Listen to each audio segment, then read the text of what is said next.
भाभी जी आपकी उस समय। क्यों ज्योति? अब बारी उस समय नहीं आई थी भाभी जी।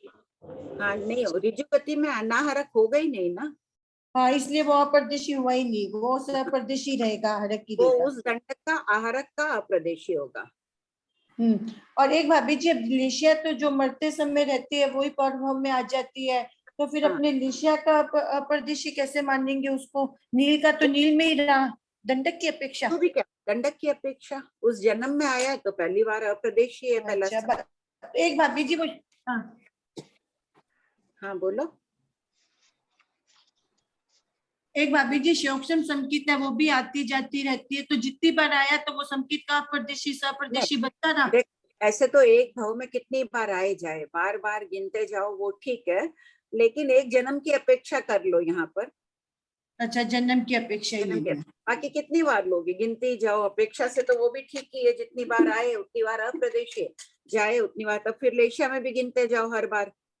बड़ी उम्र 33, मान लो कि करोड़ पूर्व की आयुष वाला है, या 3 अल वाला अंतर मुहूर्त में लेशियाएं परिवर्तित होगी करोड़ पूर्व वाला, तो हर अंतर मुहूर्त बाद अप्रदेशी सप्रदेशी गिनते जाओ, ठीक है। जीवन के प्रारंभ में पहली बार बनाए तब गिन लो। अच्छा ठीक है भाभी जी।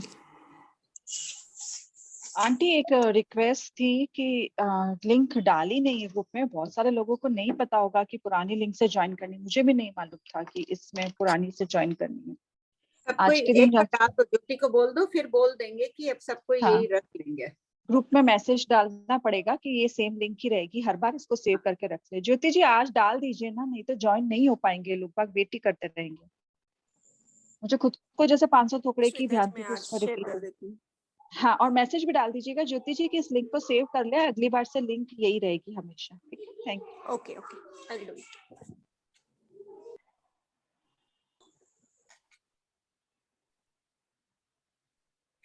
और किसी का कोई डाउट है? अच्छा, इसीलिए अभी तक आए नहीं है क्या लोग? हाँ आंटी, यही मैं खुद सोच रही थी लिंक आएगी। रिकॉर्डिंग स्टार्ट हो गई क्या? जी आंटी, हो गई स्टार्ट। किसी का कोई डाउट नहीं है तो पढ़ना अब आया, 2-3 मिनट वेट कर लें। आज ज्योति जी पढ़ेंगे,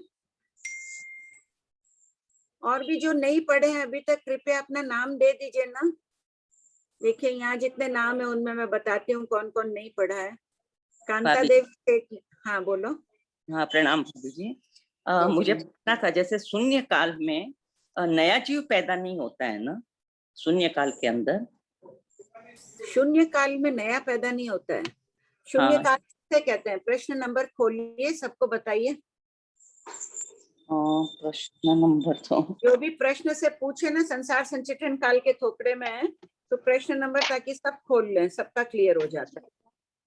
अच्छा, प्रश्न तो मेरे को ध्यान में कल देखी थी, तो मेरे को यही समझ में आया कि शायद शून्य काल में मतलब नया, मेरा ये पहले का क्लास की भी नहीं थी मेरी, तो मैं रिकॉर्डिंग सुन रही हूँ आपकी। क्वेश्चन नंबर तो उसमें 275 पेज नंबर किसे कहते हैं, पढ़िए आंटी। Question number 275। हाँ 275। हाँ, नैरिक शून्य संसार संचित्रण काल किसे कहते हैं?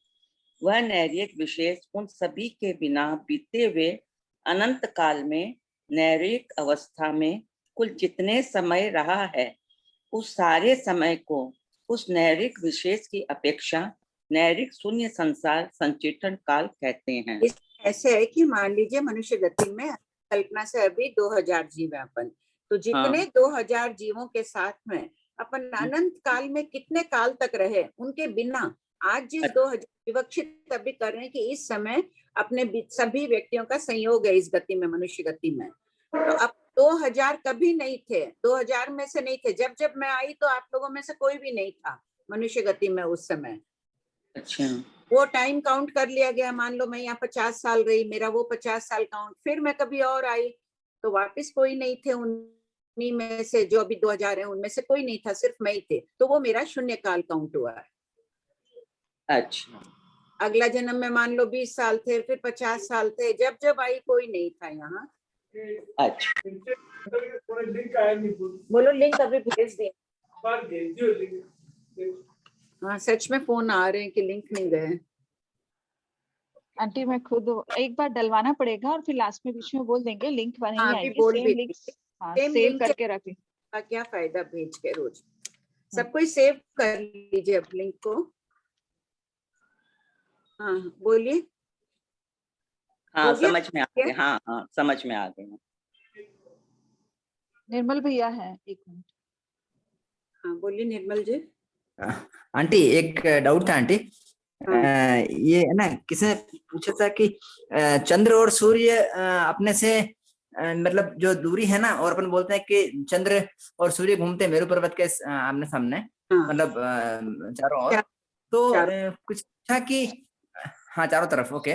तो फिर है ना जैसे अपन बोलते हैं ना कि यहाँ पर भरत क्षेत्र में अगर दिन है तो फिर दूसरे क्षेत्र में रात होती है, और फिर बाद में हमारे क्षेत्र से सूर्य अस्त होने के बाद में जो हेमवत क्षेत्र वगैरह है वहां पर सूर्योदय शुरू होता है, ऐसा सब अपन बोलते हैं ना। इसमें ऐसे तो, है जैसे हाँ हाँ बोलिए, आपका प्रश्न बोल दीजिए पहले। हाँ तो फिर क्वेश्चन ये उठाया कि अगर ऐसा है तो फिर बाद में हमारे यहाँ पर दिन तो फिर यानी अमेरिका वगैरह है वहां पर रात होती है, ऐसा क्यों होता है? एक क्वेश्चन ये।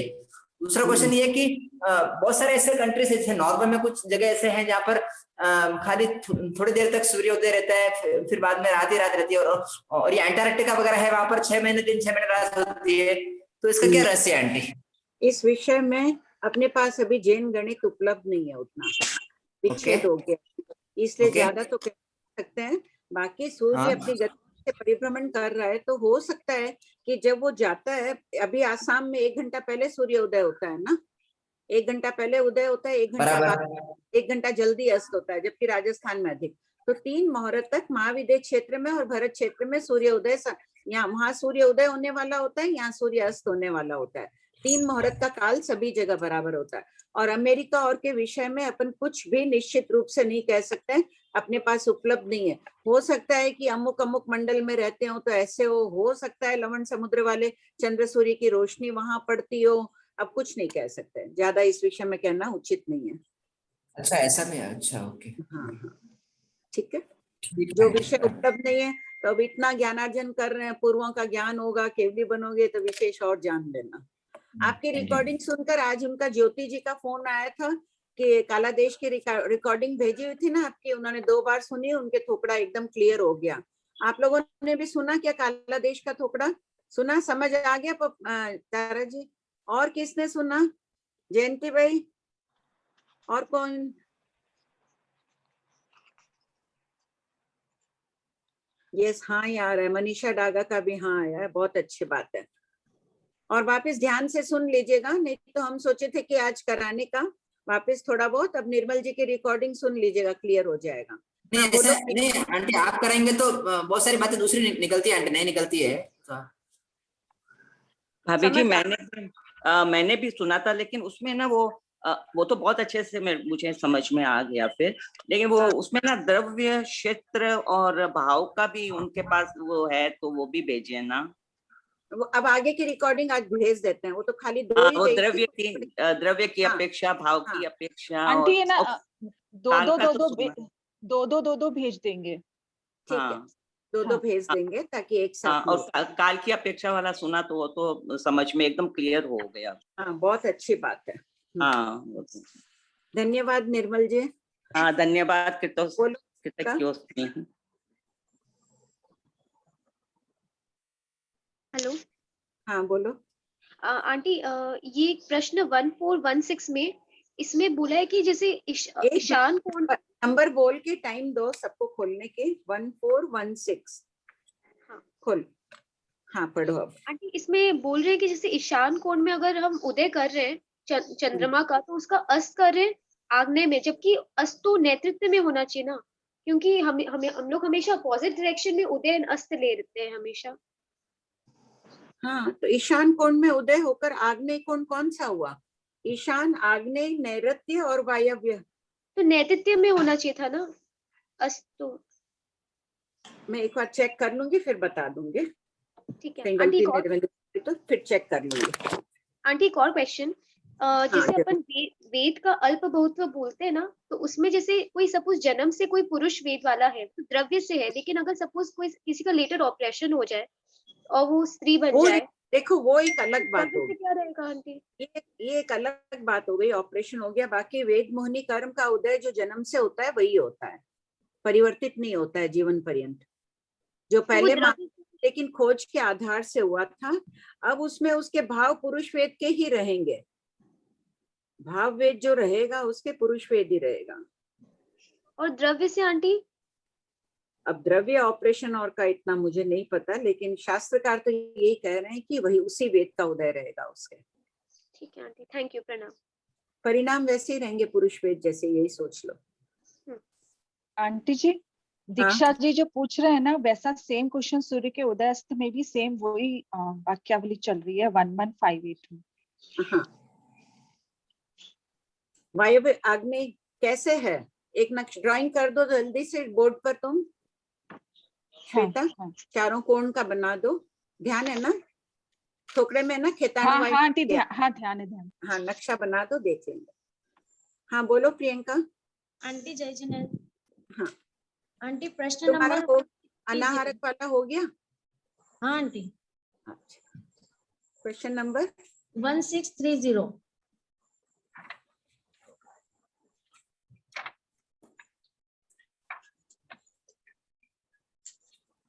हाँ बोलो 1630। हाँ, वैमानिक के सिवाय 23 दंडक में उत्पन्न होने वाले जीव किस भंग में आयु बंद करते हैं? उत्तर 23 दंडक में उत्पन्न होने वाले जीव अपचकान में ही आयु बंद करते हैं, क्योंकि अनुबंध और महाव्रती जीव वैमानिक में ही उत्पन्न होते हैं। आयु बंद में पचकान भी कारण होता है। हाँ। मतलब क्वेश्चन समझ में नहीं आया। इसका प्रश्न है कि जो श्रावक और साधु होते हैं वो नियमा वैमानिक में ही जाते हैं, एक वैमानिक में ही जाएंगे, और बाकी जीव 23 दंडक वाले जीव हैं जो भी वैमानिक को छोड़कर, वो कब आयुष बंद किए हुए हैं? बिना पचकान के किए हुए। वैमानिक में पचकान वाले भी जाते हैं, तीनों भंग वाले जाते हैं। ऊपर देखो 1629 में, हाँ है ना, तीनों हाँ। पचकान भी जाते हैं, साधु भी जाते हैं और श्रावक भी जाते हैं। लेकिन वैमानिक के सिवाय 23 दंडक में जो जा रहे हैं सभी अपचकानी जाते हैं, श्रावक नहीं जाते हैं 23 दंडक में। तो 23 दंडक के जीवों के लिए पूछा जाएगा ये यहाँ कैसे आया है, तो कहा जाएगा ये अपचकांड से आया है, अपचकांड में इसने आयुष बंद किया। मतलब आंटी जिंदगी में उसने एक भी पचकान नहीं लिया तब जाके वो कहीं और उत्पन्न होता है? हाँ, यहाँ पचकांड की आ गया है, वास्तव में जो श्रावक है उसी की परीक्षा चल रही है। ऐसे तो देखो व्यवहार से तो ऊपर 1628 में देखो, जीव संयम ग्रह निश्चय से प्रत्याख्यान वर्ण का पढ़ो 1628। क्या प्रत्याख्यान वर्ण कषाय के क्षोभक्षम होने पर ही जीव संयम ग्रहण कर सकता है? उत्तर हाँ, निश्चय नय से प्रत्याख्यान वर्ण कषाय का क्षोभक्षण करने वाला ही साधु होता है। और व्यवहार से तो प्रत्येक जीव अनंत बार कहाँ तक जा चुका है, सभी देवलोकों में नवग्रह तक जा चुका है। नवग्रह में कौन जाता है? जैन साधु। तो यहाँ पे निश्चय से बात चल रही है। ऐसे तो अपन भी जितने मान लो, अगर आज अपने ये संवेग भाव नहीं है और अगर अप्रत्याख्यान वर्ण अनंतानुबंधी कषाय इनका क्षोभक्षम नहीं है तो अपन श्रावक नहीं है, बाहर के श्रावक हैं जो अनंत बार अपन साधु भी बन चुके हैं। बाहर के साधु देखने में इतने उत्तम कोटि के साधु, इतने उत्तम श्रावक की देख के लोग सोचें कि वैसे ही बने, लेकिन निश्चय ने से श्रावक बने या नहीं। आज अब तो निश्चय में बन गया ना, क्योंकि अब स्वरूप अपन जान रहे हैं अनंतानुबंधी अप्रत्याख्यानी आदि का। तो इसलिए लेकिन आंटी कभी कभी संवेग भाव भी उत्पन्न होता है और कभी कभी ऐसा लगता है कि अनंतानुबंधी भी उदय में आ जाता है। क्षोभक्षम संकेत है ना, अभी आती जाती रहती है, बार बार समीक्षा टुकड़म दे दो, बहुत देर उसको टिका के मत रखो। हाँ ठीक है, अभी क्षायिक संकेत तो है नहीं, क्षोभक्षम संकेत का स्वभाव है, थोड़ा निमित्त मिलते ही चला जाता है। इसीलिए तो कहते हैं कि साधु साध्वियों का बार बार दर्शन वंदन सहयोग रखो तो संकेत शुद्ध रहती है। हाँ आंटी ठीक है, उनके पास नहीं जाने से फिर मिथ्यात्व की पर्याय बढ़ती जाती है, भौतिकता ज्यादा अच्छी लगने लग जाती है। और आंटी नहीं मिले साधु साधियों का योग तो फिर क्या करें? श्रावक श्राविकाओं को रखो, क्यों नहीं मिले? अपन सब जगह जाने के लिए अपने को संयोग मिलता है, वहां जाने के लिए भी खोजने से सब संयोग मिल जाता है। हाँ, अभी की स्थिति के अभी हिसाब की स्थिति है तो अभी ज्ञान करो। ठीक, अभी बस ये आगम ही है। ठीक है आंटी। आंटी बोर्ड दिख रहा है, ये दिशाएं बताइए आंटी। जैसे हमारे जो 4 दिशा तो हम बोलते ही हैं, पूर्व, पश्चिम, उत्तर और दक्षिण। फिर उत्तर जहाँ खत्म होता है, उत्तर की सीमा, और पूर्व की सीमा जहाँ खत्म होती है वहां पर ईशान। फिर पूर्व की सीमा जहाँ खत्म होगी और दक्षिण की सीमा जहाँ खत्म होगी, मिडल पॉइंट जिसको बोलेंगे, वो आग्नेय। और इसी तरह से दक्षिण और पश्चिम के बीच में नैऋत्य, और उत्तर और पश्चिम के बीच में वायव्य। ठीक है आंटी? बस नहीं, इसमें ईशा इनका दीक्षा का प्रश्न ये है कि अपन सामान्यतया क्या बोलते हैं कि चंद्र सूर्य उदय होता है और वो अस्त होगा तो महाविद्य क्षेत्र जाएगा, एकदम पश्चिम में दिखता है, शाम के टाइम, सुबह के टाइम समझ लो, अपने को पश्चिम की तरफ दिखता है। लेकिन वास्तव में वैसा नहीं है, वो भ्रम है, चक्षु भ्रम होगा। दीक्षा, हाँ आंटी। आंटी है ना, भगवान यही कह रहे हैं कि, हाँ बोलो। मैंने ना ये थोड़ा मूल से भी किया था ना, तो उसमें भी कुछ कंफ्यूजन नहीं हुआ शायद। अब मैं भूल चुकी हूँ, क्या मालूम उस टाइम कंफ्यूजन संभावना। देखो, चंद्रमा, सूर्य का तो निश्चित है, पूर्व में उदित हुआ, पश्चिम में अस्त हुआ, और चंद्रमा कभी इधर दिखता है, कभी उधर दिखता है, कभी इधर उधर दिखता है ना, अलग अलग स्थानों पर। उसका स्थान एक ही नहीं है, सूर्य के समान नहीं कि वहीं अस्त हो। तो जो भगवान महावीर कह रहे हैं निश्चय में वही सत्य है। फिर भी और विशेष दीक्षा तुम मरासा को पूछ लेना, हमें भी बता देना। जरूर आंटी।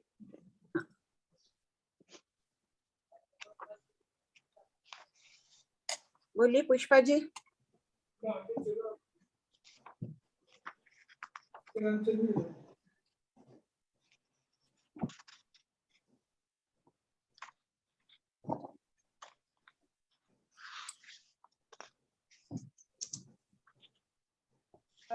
प्रणाम भाई। हाँ तो बोलिए। मेरे को 272 में जो संचित्रण काल का वर्णन आया है ना, वो तीनों काल एक बार थोड़ा समझना है। शून्य काल, मिश्र काल और शून्य काल, एक बार कृपा करें। एक बार है ना इसकी रिकॉर्डिंग डेट दे दो ना श्वेता। पुष्पा भाई, आप इसकी रिकॉर्डिंग सुनिएगा। हाँ ये हाँ ठीक, हाँ से हाँ हुआ हुआ है, ये दे देती हैं अभी। फिर भी नहीं होएगा तो नेक्स्ट क्लास में कर लेंगे। एक किसी शांति जी शुराना ने पूछा था ना उस दिन, क्रोधी मानी के भांगे करने थे, तो सेतिया से शशि जी कराने के लिए तैयार हैं। आप अपना नंबर भेज दीजिएगा, मैं उनको फॉरवर्ड कर दूंगी। हाँ, और प्रणाम पुष्पा। भाभी जी। प्रणाम भाभी जी। हाँ भाभी बोलो। जी, जैसे जैसे है ना कि प्रत्येक ध्यान में अगर आयुष्य बंद करते हैं तो वैमानिक का करते हैं। हाँ, तो ये प्रत्येक ध्यान कैसे समझना चाहिए भाभी जी? कौन से किस प्रकार के प्रत्येक ध्यान? जैसे 14 नियम लिए हुए हैं आज दिन भर के। कोई भी प्रत्याख्यान, जीवन में एक भी धारण किया हुआ प्रत्याख्यान, जो जितना करे बहुत अच्छी बात है, उतने अंशों में पाप का त्याग होता है। लेकिन मुख्य रूप से अनंतानुबंधी कषाय और अप्रत्याख्यानावरण कर्म का क्षोभम होना अनिवार्य है। उसका क्षोभम होगा तभी निश्चय दृष्टि से वो श्रावक कहलाएगा, नहीं तो वो श्रावक है ही। तभी वो वैमानिक का बांध सकेगा ना। वैमानिक का, बाकी वैमानिक का तो अपचकाणी भी बांधता है, मिथ्या दृष्टि भी जाते हैं, नवग्रीवेक तक, 12वें देवलोक का सब जगह ही। लेकिन निश्चय में प्रत्याख्यान उसी को कहा है कि भाव पूर्वक होना चाहिए। तभी मैं बार बार कहती हूँ ना कि जबरदस्ती लाए अपन सब संवेग भाव को, नहीं भी आता है जबरदस्ती बच्चे को खाना खिलाते हैं, जबरदस्ती पढ़ाई कराते हैं, वैसे अपने को भी बार बार जबरदस्ती संवेग भाव लाना है कि क्षोभम होगा ही फिर प्रत्याख्यानावरण कर्म का। ये सरल बहुत बड़ी साधना है, सम्यक दर्शन प्राप्त करना भी।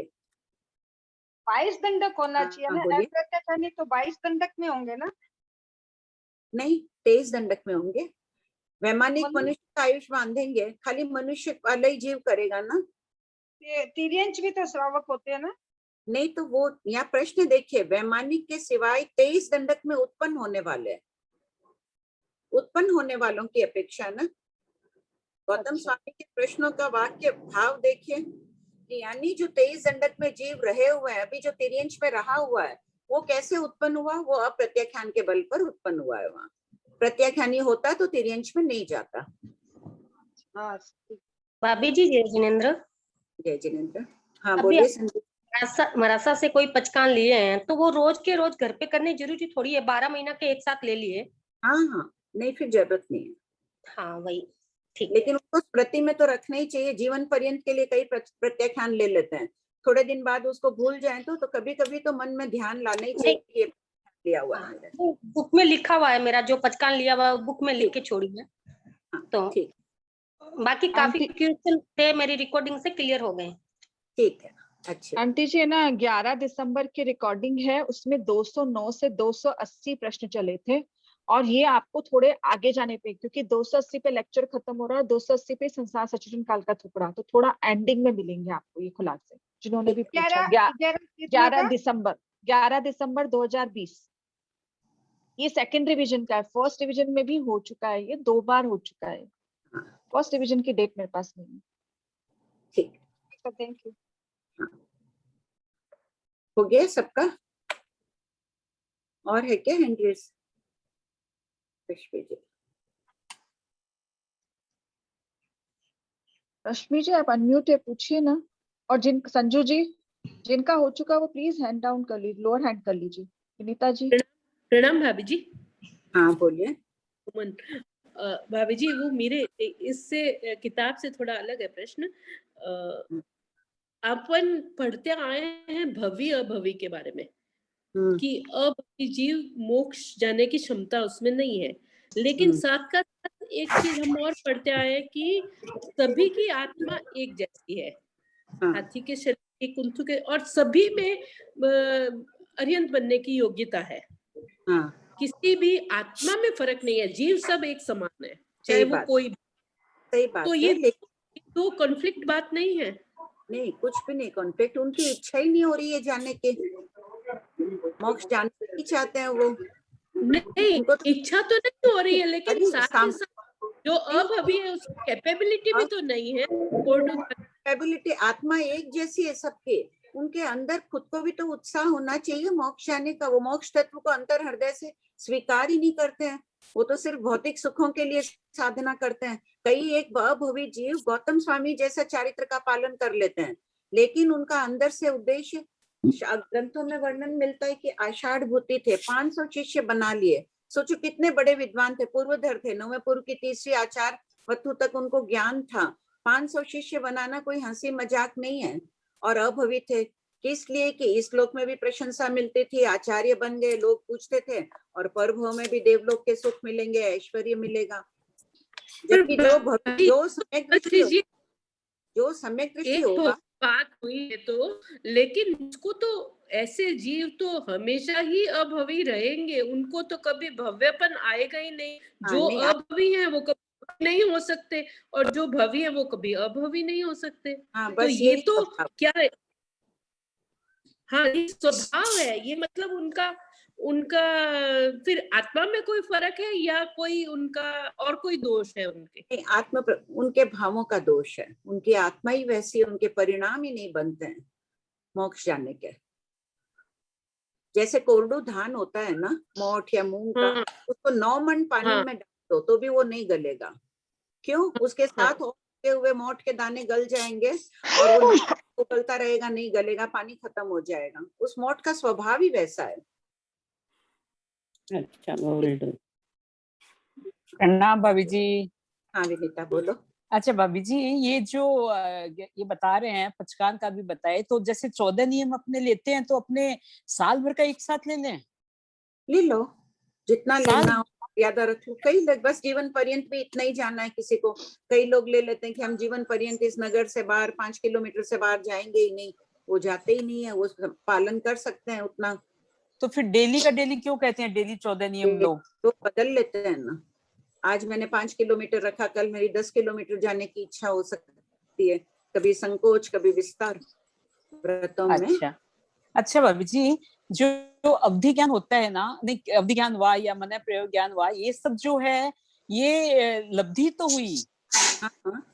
तो ये लब्धि जो होती है वो तो क्वेश्चन है कि जैसे ज्ञान ये दर्शन पहले या ज्ञान होगा? अवधि दर्शन पहले होगा या अवधि ज्ञान पहले होगा? ज्ञान पहले होगा। सामान्यतः ज्ञान ही पहले होता है, अपवाद में कहीं दर्शन लब्धि भी पहले बताई गई है।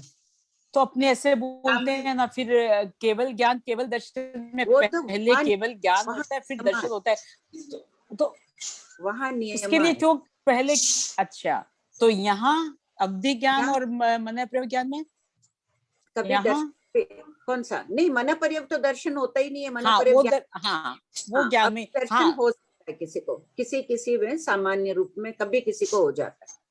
नहीं जैसे तो अदरवाइज है नहीं तो ज्ञान ही पहले सामान्य होगा फिर दर्शन होगा। संकेत आदि की सभी की प्राप्ति ज्ञान नावर्णी कर्ण के ज्ञान में ही होती है, साकार उपयोग में ही होती है, किंतु किसी किसी को अनाकार उपयोग में भी हो जाती है। परिणामों की विशुद्धि हुई, वो अनाकार उपयोग में, उस वक्त उसको अवधि दर्शन लब्धि प्रकट हो गई, अवधि ज्ञान लब्धि लब्धियां प्रकट हो जाती।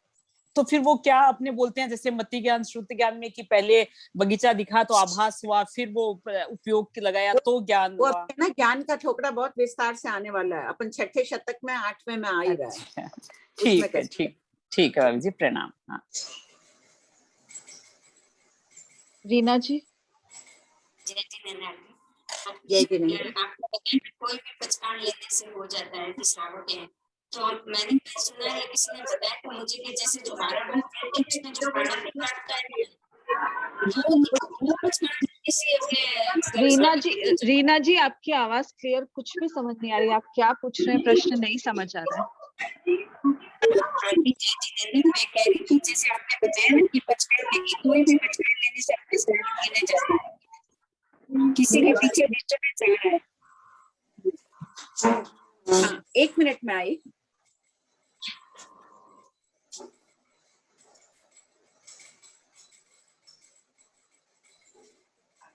रश्मि जी सकलेचा आपका हैंड रेज है, लेकिन आपकी ऑडियो सेटिंग आप थोड़ा फोन में सही करिए, आपको नहीं अनम्यूट कर पाएंगे, आपकी ऑडियो सेटिंग गड़बड़ है, आप थोड़ा फोन में चेक करिए, हम आपको अनम्यूट नहीं कर पाएंगे, माइक नहीं दिखा रहा है आपका। ठीक है, हाँ, और कौन है? हाँ आंटी जय जिनेंद्र। मैं आपने बताया ना कि कोई भी पचकान लेने से श्रावक गिने जाते, तो और मैंने किसी से सुना था या किसी ने मुझे बताया कि 12 व्रत में जो प्राणातिपात वाला है ना, वो मेन लेने से ही अपने श्रावक गिने जाते। क्रम से ही लेना चाहिए, हमारा सा यही मतलब ये नियम होगा 12 व्रत लेते नहीं, 12 व्रत में भी और कोई व्रत ले लो तो भी कोई दिक्कत नहीं, कहीं से फिर और कोई पूछ बाद में। कंचन भाई प्रणाम। हाँ बोलिए। हाँ, तो अपने जो ये अप्रदेशी सप्रदेशी का था ना, तो रिजु गति में जो एक समय की गति वाले हैं, तो रिजु गति से जो जा रहे हैं वो अप्रदेशी ही होंगे। वो अनाहरक तो हो, आहारक के अप्रदेशी होंगे। आहारक, हाँ, और वो वक्र गति से जो जा रहे हैं सीय अप्रदेशी सीय सप्रदेशी, और उस अगले भाव की आयु अगर वो वेद रहा है तो उसमें पहुंचने के बाद अप्रदेशी। ठीक है।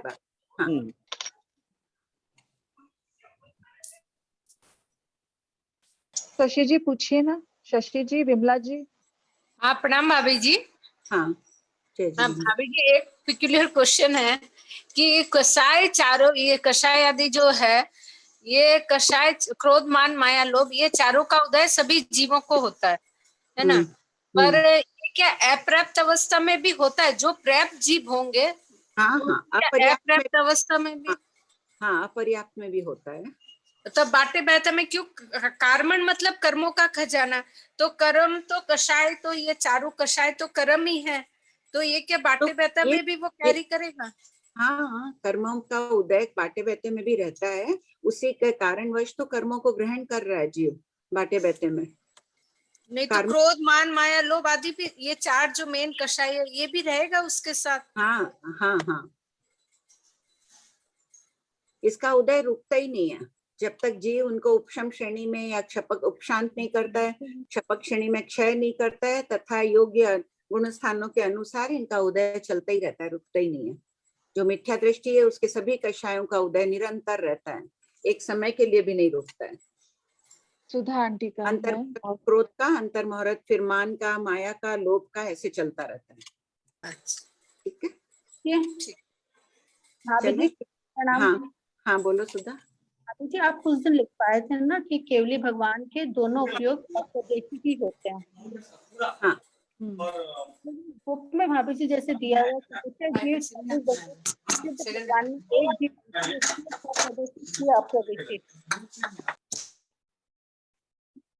तो कैसे होगा? वापिस बोलो सुधा। बुक में दिया हुआ है समुच्चय जीव 24 दंडक सिद्ध भगवान में एक जीव आश्रय सीय सप्रदेशी सीय अप्रदेशी। ठीक है, और बहुत जीव आश्रय बहुत जीव आश्रित तो 19 दंडक का दिया हुआ है, 19 दंडक में 3-3 भांगे। केवली भगवान का नहीं दिया ना माँ, भगवान का नहीं दिया। केवली भगवान में उपयोग क्या है, एक समय का है ना सुधा, वो एक तो समय बात काल सही में, लग एक समय अनाकाल में। तो बस इनमें वैसे ही कथन कर देते हैं कि दोनों का ही अप्रदेशीय, सप्रदेशी हुआ ही नहीं, दूसरा समय ही नहीं हुआ आपके ज्ञान का। शुद्ध में जैसे दिया एक जीव आश्रित, सिया सप्रदेशी, सिया अप्रदेशी ना, हाँ तो वो गलत होगा। किसमें? सिद्ध केवली में, भगवान, सिद्ध में एक जीव आश्रित, सिय सप्रदेशी, सिय अप्रदेशी, वो सिद्धत्व की अपेक्षा से दे दिया कि सिद्धत्व प्राप्ति का प्रथम समय है, तो उपयोग नहीं कैसे होगा, एक बार मुझे देखना पड़ेगा, लेकिन बोलते तो ऐसे ही है कि सभी वो चीज तो का बात एकदम अप्रदेशीय। सही लगा, मतलब आप लिखवाए थे तब एकदम ठीक लग रहा था, लेकिन वो अभी बुक में देखी ना तब। हाँ, एक बार देख लेंगे उसको, लगता है एक एक समय का है तो अप्रदेशी कहलाएंगे, सप्रदेशी कैसे होंगे? या तो एक के बाद एक गैप देके गिन लो, जैसे लेशिया का होता है कि अगर हर बार जीवन में 100 बार लेशिया बदलती है, हर बार उसका अप्रदेशी गिन लो, बाद में उसका सप्रदेशी गिनते जाओ, वैसे गिन के कह दिया होगा। सामान्य रूप से तो यही कहा जाएगा अप्रदेशी। फिर भी महाराज से पूछ लेंगे, तुम भी लिख के रख लो, महाराज से पूछा लेंगे। लग तो वो आप लिखवाए वो एकदम सही बात लग रहा है कि केवली भगवान का एक एक समय का उपयोग रहता है, फिर नहीं रहेंगे।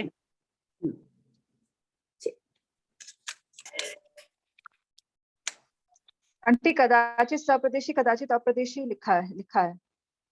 सिय सप्रदेशी, सिय अप्रदेशी। हाँ, सप्रदेशी कैसे, सप्रदेशी कैसे होंगे, वही तो पूछना पड़ेगा ना। आंटी सिद्धत्व की अपेक्षा ही लिया है यहाँ पे। हाँ, सिद्धत्व बाकी से तो सेट नहीं होगा, उपयोग की अपेक्षा नहीं लिया, सिद्धत्व की अपेक्षा ले लिया। सही बात। और विमला जी आप कब से हैं, आप पूछिए विमला जी। हेलो हेलो, हाँ बोलिए। हमें वो जो अशाश्वत और शाश्वत ये क्या है? देवों में कौन सी कसाई शाश्वत है और कौन सी कसाई अशाश्वत है? 101607 प्रश्न नंबर। इसका है कि सब कभी कभी ऐसे होता है, सभी देवों में लोभ कषाय का उदय हो जाता है एक साथ। मनुष्य गति में ऐसा नहीं होगा, तिर्यंश में ऐसा नहीं होगा। मनुष्य में अभी कोई के क्रोध का उदय, कभी मान का, कभी किसी के माया का, तो चारों कषायों का उदय शाश्वत रहता है। देव गति में कभी कभी लोभ कषाय सभी के हो जाती है, तो उनमें लोभ शाश्वत बताई है। और अशाश्वत किस लिए? क्रोध मान माया अशाश्वत है कि किसी समय ऐसा होता है कि कोई भी जीव नहीं रहता है इस कषाय में। नहीं मतलब शाश्वत और अशाश्वत में समझ नहीं आ रहा। शाश्वत क्या है, अशाश्वत क्या? शाश्वत यानी सदैव पाया जाना, अशाश्वत यानी सदैव नहीं पाया जाना, कभी होती है कभी नहीं होती है। ठीक है आंटी, है ना 1-2-3 मैसेज आ रहे हैं कि उन लोगों को भी वो करने हैं भंगों का थोकड़ा। आप लोग अपने फोन नंबर जो है वो चैट बॉक्स में डाल दीजिए, ज्योति जी उतार लेंगे, फिर आपको सूचना देंगे। शशि जी का नंबर डाल देते हैं फोन में, वो उनसे कांटेक्ट कर लेंगे। सेतिया से शशि जी है, वो आप डाल दीजिए आपका नंबर, वो लोग कांटेक्ट कर लेंगे आपसे। ठीक है, मैं डलवा दूंगी ज्योति से, नहीं तो बाद में। हाँ बोलिए। आंटी 2:30 बज गए, एक बार प्रश्न ले लें क्या? ठीक है। कौन, कितने बच्चे हैं? 2 जने हैं, जल्दी पूछ लीजिए। प्रमिला जी और मनीषा जी डागा। आंटी। हाँ आंटी, वो मेरी दादी जी है 92 ईयर्स की, वो भी आपकी क्लास अटेंड करते हैं, तो वो पूछना चाहते थे कि अंतर मुहूर्त एक्सप्लेन वो करना चाहते थे। अंतर मुहूर्त जगन ये 2 समय का होता है, उत्कृष्ट 48 मिनट में 1 समय कम तक का होता है। अच्छा ठीक है, अपने शास्त्रों में अंतर मुहूर्त से व्याख्या की गई है, लेकिन समय कहीं खोला नहीं गया कि अमुक चीज अंतर मुहूर्त है तो ये अंतर मुहूर्त 15 मिनट का है या 20 मिनट का है, ऐसा अपने पास अभी उल्लेख है नहीं। ठीक है। और वो जयचंद लाल जी डागा के यहाँ से बोल रहे हो?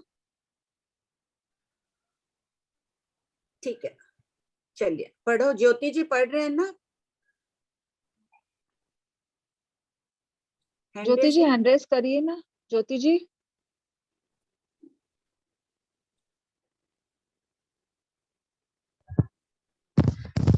जय जिनेंद्र आंटी। जय जिनेंद्र। कहाँ से पढ़ना था? आज तमस्काय का थोपड़ा शुरू करना है ना? हाँ। इसमें जो मैंने फोटोग्राफी उसको दिखाओ ना, पहले उससे एक्सप्लेन कर देती हूँ, तो पढ़ेंगे तब बहुत सरल हो जाएगा वो। ज्योति जी वो फोटो आंटी वो कलरिंग वाला कि ब्लैक एंड व्हाइट वाला? ब्लैक एंड व्हाइट वाला कराओ, वो ज्यादा क्लियर है। ज्योति जी नहीं वो भी भेज पर बता के। ज्योति जी जी आपने ज्योति जी उनको ठीक है, तब तक पढ़िए, वो आता है तो बता देता हूँ शोरा। आप पढ़िए आंटी, मैं प्रीति जी को फोन कर देती हूँ नहीं तो। ठीक है, शुरू करो आंटी जी। करिए, प्रत्याख्यान ले ली। ज्योति जी है ना, आंटी ने एक फोटो डाला था आज, थॉमस काय का चित्र डाला था, उसको स्क्रीन पे शेयर करिए ना प्लीज, फोटो को गैलरी में से लेके। अच्छा।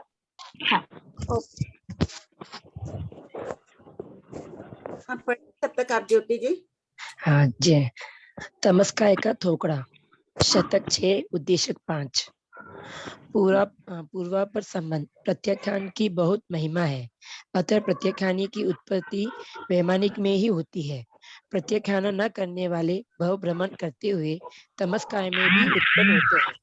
उसके स्वरूप का वर्णन किया जा रहा है। प्रश्न 1631, तमस काय शब्द का क्या अर्थ है?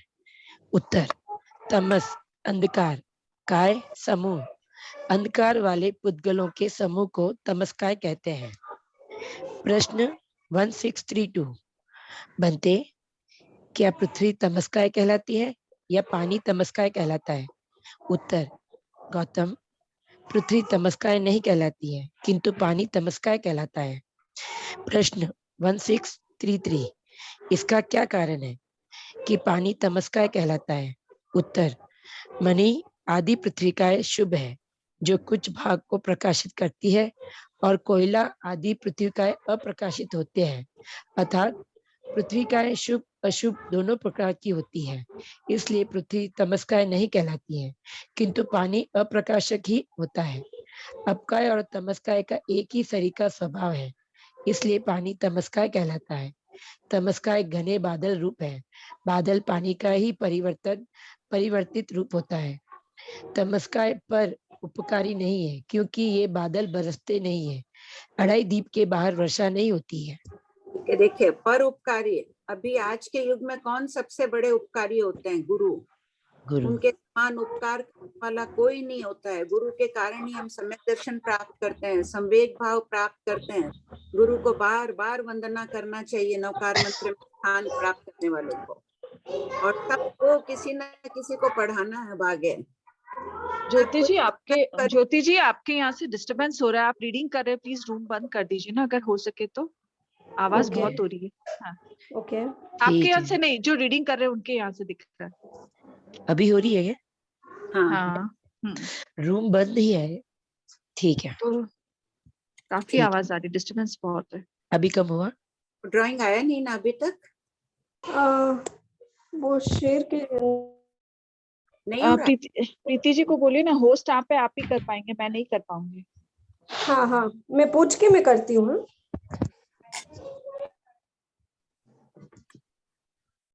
पढ़िए। प्रश्न 1634, बनते, तमस्काय कहाँ से प्रारंभ होती है? तमस्काय पर उपकार ऊपर क्यों नहीं है? क्योंकि बादल बरसते नहीं है, बादल पर उपकारी होते हैं, स्वयं का उपकार कुछ नहीं करते हैं, सिर्फ पर उपकार करते हैं। बनते, तमस्काय कहाँ से प्रारंभ होती है और कहाँ समाप्त होती है?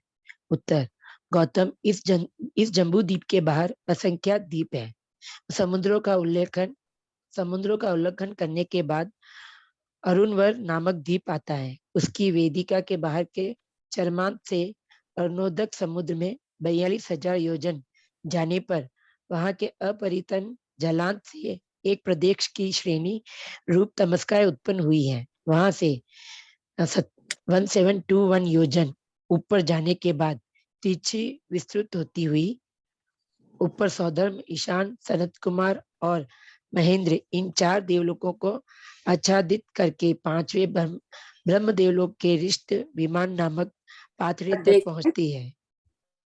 ये जम्बू द्वीप, लवण समुद्र, धातु खंड सब देख लीजिए। इधर मेरे हाथ में एक किताब है, बता रही हूँ, ड्राइंग आएगा तब तक। धातु खंड, 4 द्वीप समुद्रों का जब उल्लेखन करते हैं तब एक अरुणवर नामक द्वीप आता है। ये द्वीप जहाँ मान लीजिए पेंसिल है, वहां ये द्वीप समाप्त हो गया। इसके चरमांत से इसकी वेदिका यानी बाउंड्री जो होती है हर द्वीप समुद्र की, वो पद्मवर वेदिका कहलाती है।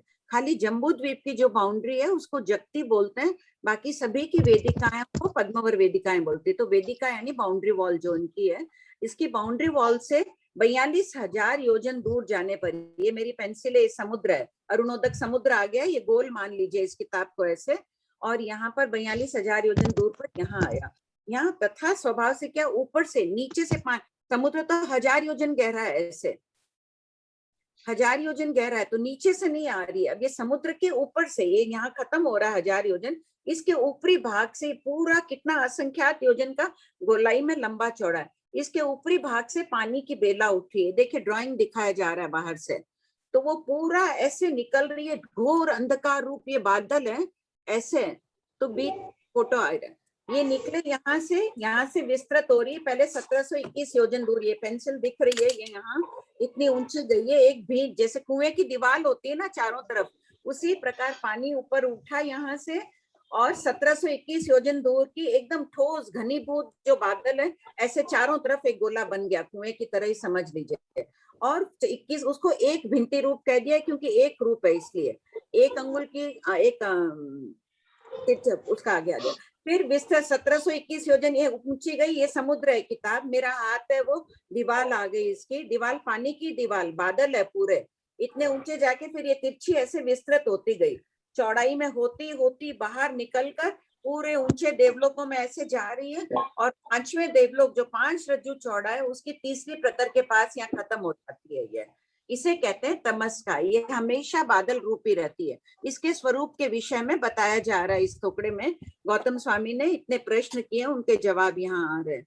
अब ये देखिए फोटो भी दिखाया है, बाहरी वाला दिखाया है, इसमें ये गोलाई दिखाई है, समुद्र है, 42,000 योजन अंदर जाने पर ये पूरी पानी की धारा दिखाई है ना, ये बादल है ऐसे। और अंदर देवलोक दिखाए, पहले किसी देवलोक के अंदर नहीं गई है, ये बाहर जा रही है, वहां से जाते जाते 5वें में पहुंच गई। ये आउटर लाइन दिखा रहे हैं इसमें, दूसरे जो काला काला दिखा रहे हैं वहां इस तरफ नहीं दिखाया है इस फोटो में, ताकि अपन देख सकें इधर से खुला, बाकी पूरी गोलाई है, चारों तरफ ऐसे गोल हो गई है वैसे। मतलब एक बलून जैसा समझे, एक बहुत बड़ा बलून हो गया, ऐसा समझे आंटी? हाँ बिल्कुल वही।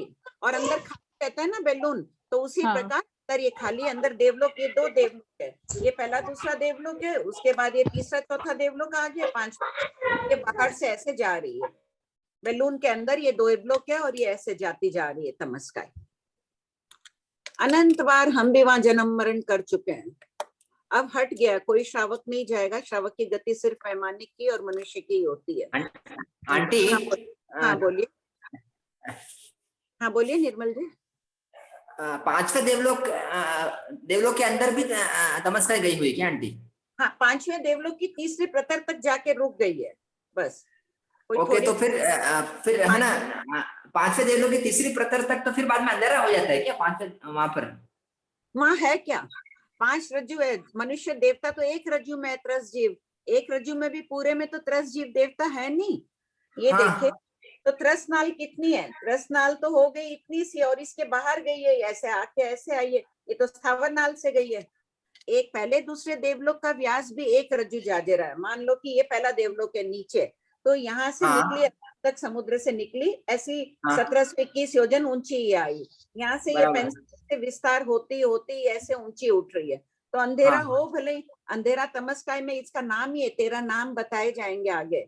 लोक में तमस्काय जैसा अंधकार कहीं नहीं है, 7वीं नारकी में भी वैसा अंधकार नहीं है जैसा तमस्काय में अंधकार है। अच्छा, तो फिर देवलोक के अंदर तो अंधकार नहीं रहता ना आंटी? क्या देवलोक के अंदर नहीं रहता अंधकार? नहीं, ऐसे विस्तृत गई है, 5 रज्जु तक पहुंच गई है ऊंची, 3.25 रज्जु ऊपर है 5वां देवलोक समभूमि से। तो 3.25 रज्जु किसे कहते हैं? असंख्यात कोड़ा कोड़ी योजन ऊपर जाके ये यहाँ ऐसे पेंसिल इधर टच कर गई है, 5वें देवलोक की तीसरी प्रतर है, ये किताब यहाँ ये टच कर गई है। भाभी जी ये देवलोक, मेरा क्वेश्चन ये था कि ये जो तमस्काय है वो तमस्काय त्रसनाल के अंदर है ना? त्रसनाल के अंदर तो हाँ, त्रसनाल में तो है ही, अरुणोदक समुद्र तो त्रसनाल में ही है। हाँ बराबर। उससे पहले तो मोदक समुद्र में ऐसे निकल गई, ये समुद्र है अभी, स्वयं समुद्र असंख्यात योजन दूर है यहाँ से, ऐसे निकली ये पूरी दीवार, कुएं की दीवार की तरह हो गई चारों तरफ गोल, और फिर ये ऐसे खुलती गई तिरछे। तो त्रसनाल में तो बहुत तक है, ऐसे दूरी तक जाते जाते धीरे विस्तृत हुई है। मेरा हाथ जा रहा है ना धीरे धीरे खुल के ऐसे अभी ऊपर। बराबर भाभी जी। हाँ तो जहाँ पर ये वापस ऊपर जाकर मिली ना आंटी, जहाँ पर वापस मिली, तो वहां पर अंधकार, वहां पर देवलोक का क्षेत्र भी तो होगा, तो वहां पर अंधकार नहीं हुआ क्या आंटी? वहाँ देवलोक का क्षेत्र कैसे होगा? 5 रज्जु का है ना 5वां देवलोक, और देवता तो एक रज्जु के, बाहर भले ही हो अंधकार। ऐसे तो कृष्ण अच्छा। देखिए लोकांतिक देवलोक लेते हैं, कृष्ण राज्य, अभी अगला चैप्टर वही आएगा कृष्ण राज्यों का। सबको ही आप लोग अगली क्लास के पहले ना कृष्ण राज्य पढ़ के आइएगा, ताकि फिर क्लास में करेंगे तो वो सरल लगेगा। पुराना भी जरूर पढ़िएगा। तो वहां भी घोर अंधकार है। क्या हुआ? बहुत घनी रात है, राजमहल में लाइटिंग जल रही है, तो पूरा वो तो चमक ही रहा है।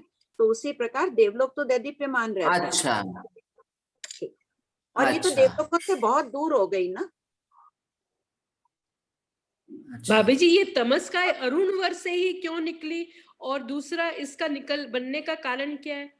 तथा स्वभाव, पानी के जीव इतने इस रूप में उत्पन्न हो रहे हैं। लवण समुद्र में इतने पाताल कलश हैं, पानी क्षुभित है, यहाँ समुद्र की वेला उठती है। बाकी असंख्यात द्वीप समुद्र में तो पानी उछलता नहीं है, यहाँ उछलता है ना जम्बू द्वीप में पानी। समुद्रों का जो पानी लवण समुद्र का क्यों स्वभाव है, वहां वायु वेकरी करती है, तो वहां तथा स्वभाव से वो उनका शाश्वत उत्पत्ति स्थान है।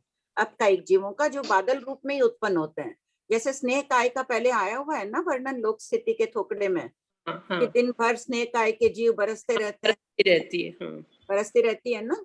उसी प्रकार जीवों की राशि बताई जा रही है कि संसार में कितने प्रकार के जीव हैं, किस किस रूप में जीव, अपन बोलते हैं 84 लाख जीव योनि में परिभ्रमण किए। तो कभी जीव तमस्काय रूप में उत्पन्न होते हैं, कभी स्नेह काय रूप में उत्पन्न होते हैं, कभी खारे पानी में उत्पन्न होते हैं, कभी वारुणी जैसा समुद्र शराब का इतना नशीला पानी है वहां जाके उत्पन्न हो रहे हैं। तो उत्पत्ति स्थान लोक स्थिति बताई जा रही है। ठीक है भाभी जी, ये देवलोक को आच्छादित कर देती है, 4 देवलोक को, तो ये देवलोक के आच्छादित कर देती है, अंदर भी सब अंधकार हो जाए, इसका मतलब क्या? नहीं, कहीं अंधकार नहीं होगा, आच्छादित करती है। ये देवलोक है पहला, दूसरा देवलोक, ये तो उससे दूरी से जा रही है। देवलोक तो अंदर त्रसनाल में है, ये विस्तृत होती है बाहर से निकल रही है ना। और अभी कहा ना रात्रि के घोर अंधकार में राजमहल चमक रहा है।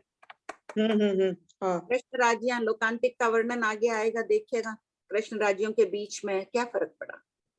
आच्छादित कर देती है, ढक देती है, देवलोक के भीतर नहीं घुसती है, मतलब भीतर नहीं, ढक देती है, चारों तरफ से ढक देती है। फोटो में दिखाती है ना।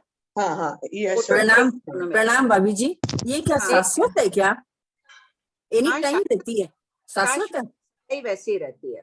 ऐसे ही पानी ऐसे स्टैंड कैसे रहता है? ये वो जयोपचिर होता रहता है। जीव जन्मते हैं पानी रूप में, बादल रूप में, और मर जाते हैं, नए जीव जन्मते रहते हैं। मेरू पर्वत शाश्वत है, तो वो पृथ्वी का एक जीव तो मर ही जाते हैं ना। कितनी उत्कृष्ट स्थिति है। फिर नए बेस तो नहीं रहता, इनके बेस कैसे रहता? फिर ये कैसे स्टैंड रहती है? बस शाश्वत भाव है, हर चीज शाश्वत भाव है, ऐसे रह रहे। अच्छा आंटी जैसे अपन बोलते हैं ना विमानों, बातें समझने को मिल रही है। एक का क्वेश्चन दीजिए। अच्छा ठीक है, मोनिका जी बोलिए। हाँ आंटी, जैसे अपन बोलते हैं ना विमानों में खूब प्रकाश है, देवलोकों में खूब रत्नों की रोशनी है, तो उनकी रोशनी इतनी एक्सपांड नहीं होती है कि इनको क्रॉस कर सके? मतलब इतनी दूरी तक कैसे जाएगी? बहुत मतलब यही माने ना, उनकी लाइट का एक्सपांशन इतना नहीं है कि उसको वेरिएट कर सके। एक होती है उनकी, वो त्रसनाल में है, और त्रसनाल में भी एकदम कोई किनारों में तो उनके महल है नहीं, बीच में है। लाइटिंग भी होगी कोई राजमहल की तो एक लिमिट होती है ना, लाइट हाउस होता है। ठीक है, ओके भाभी जी। हाँ, ये जैसे ये तमस्काय का जो ये बता रहे हैं, तो ये इसमें सिर्फ अपकाई के जीव और कोई नहीं है? आगे वर्णन आ रहा है पूरा विस्तार से, पढ़ के नहीं आज नहीं पढ़ी, नहीं तो पढ़ती हूँ मैं, प्राय पढ़ लेती हूँ। पढ़ के आना चाहिए विनीता, आगे आ जाए। ठीक, और ठीक मैं बोलूं? हाँ बोलो। प्रणाम भाभी जी। हाँ भाभी जी, अभी आपने बताया ना कि तमस्काय जितना अंधकार 7वीं नारकी में भी नहीं है, ये कहीं आया हुआ है क्या ऐसा प्रमाण? हाँ, लोक अंधकार आगे इसी में आ जाएगा। नहीं, इसमें तो आया हुआ है कि लोकांधकार ऐसे कई नाम आए हुए हैं, लेकिन सातवीं नार की जो लोक अंधकार और लोक तमिश्र लोक विशेषण आया है ना, इससे महाराज बताते हैं कि लोक में इसके जैसा अंधकार कहीं नहीं है। देवता भी भयभीत हो जाते हैं, आगे पढ़ ही लेंगे इसमें। सातवीं नार की तक तो देवता जाते हैं, भयभीत नहीं होते हैं, यहाँ जाने में भयभीत होते हैं देवता भी। तो उसके आधार से अपन ये निकाल सकते हैं कि भाई वहां से भी ज्यादा है। हाँ, ठीक है। इसके जैसा अंधकार कृष्ण राज्यों में भी नहीं है, वहां भी विशेषण लोक का नहीं दिया। कृष्ण राज्यों के भी अपन पढ़ेंगे ना, आगे नाम आएंगे इनके भी, इसलिए इसके जैसा। हाँ बोलिए। ठीक है, प्रणाम प्रियंका जी।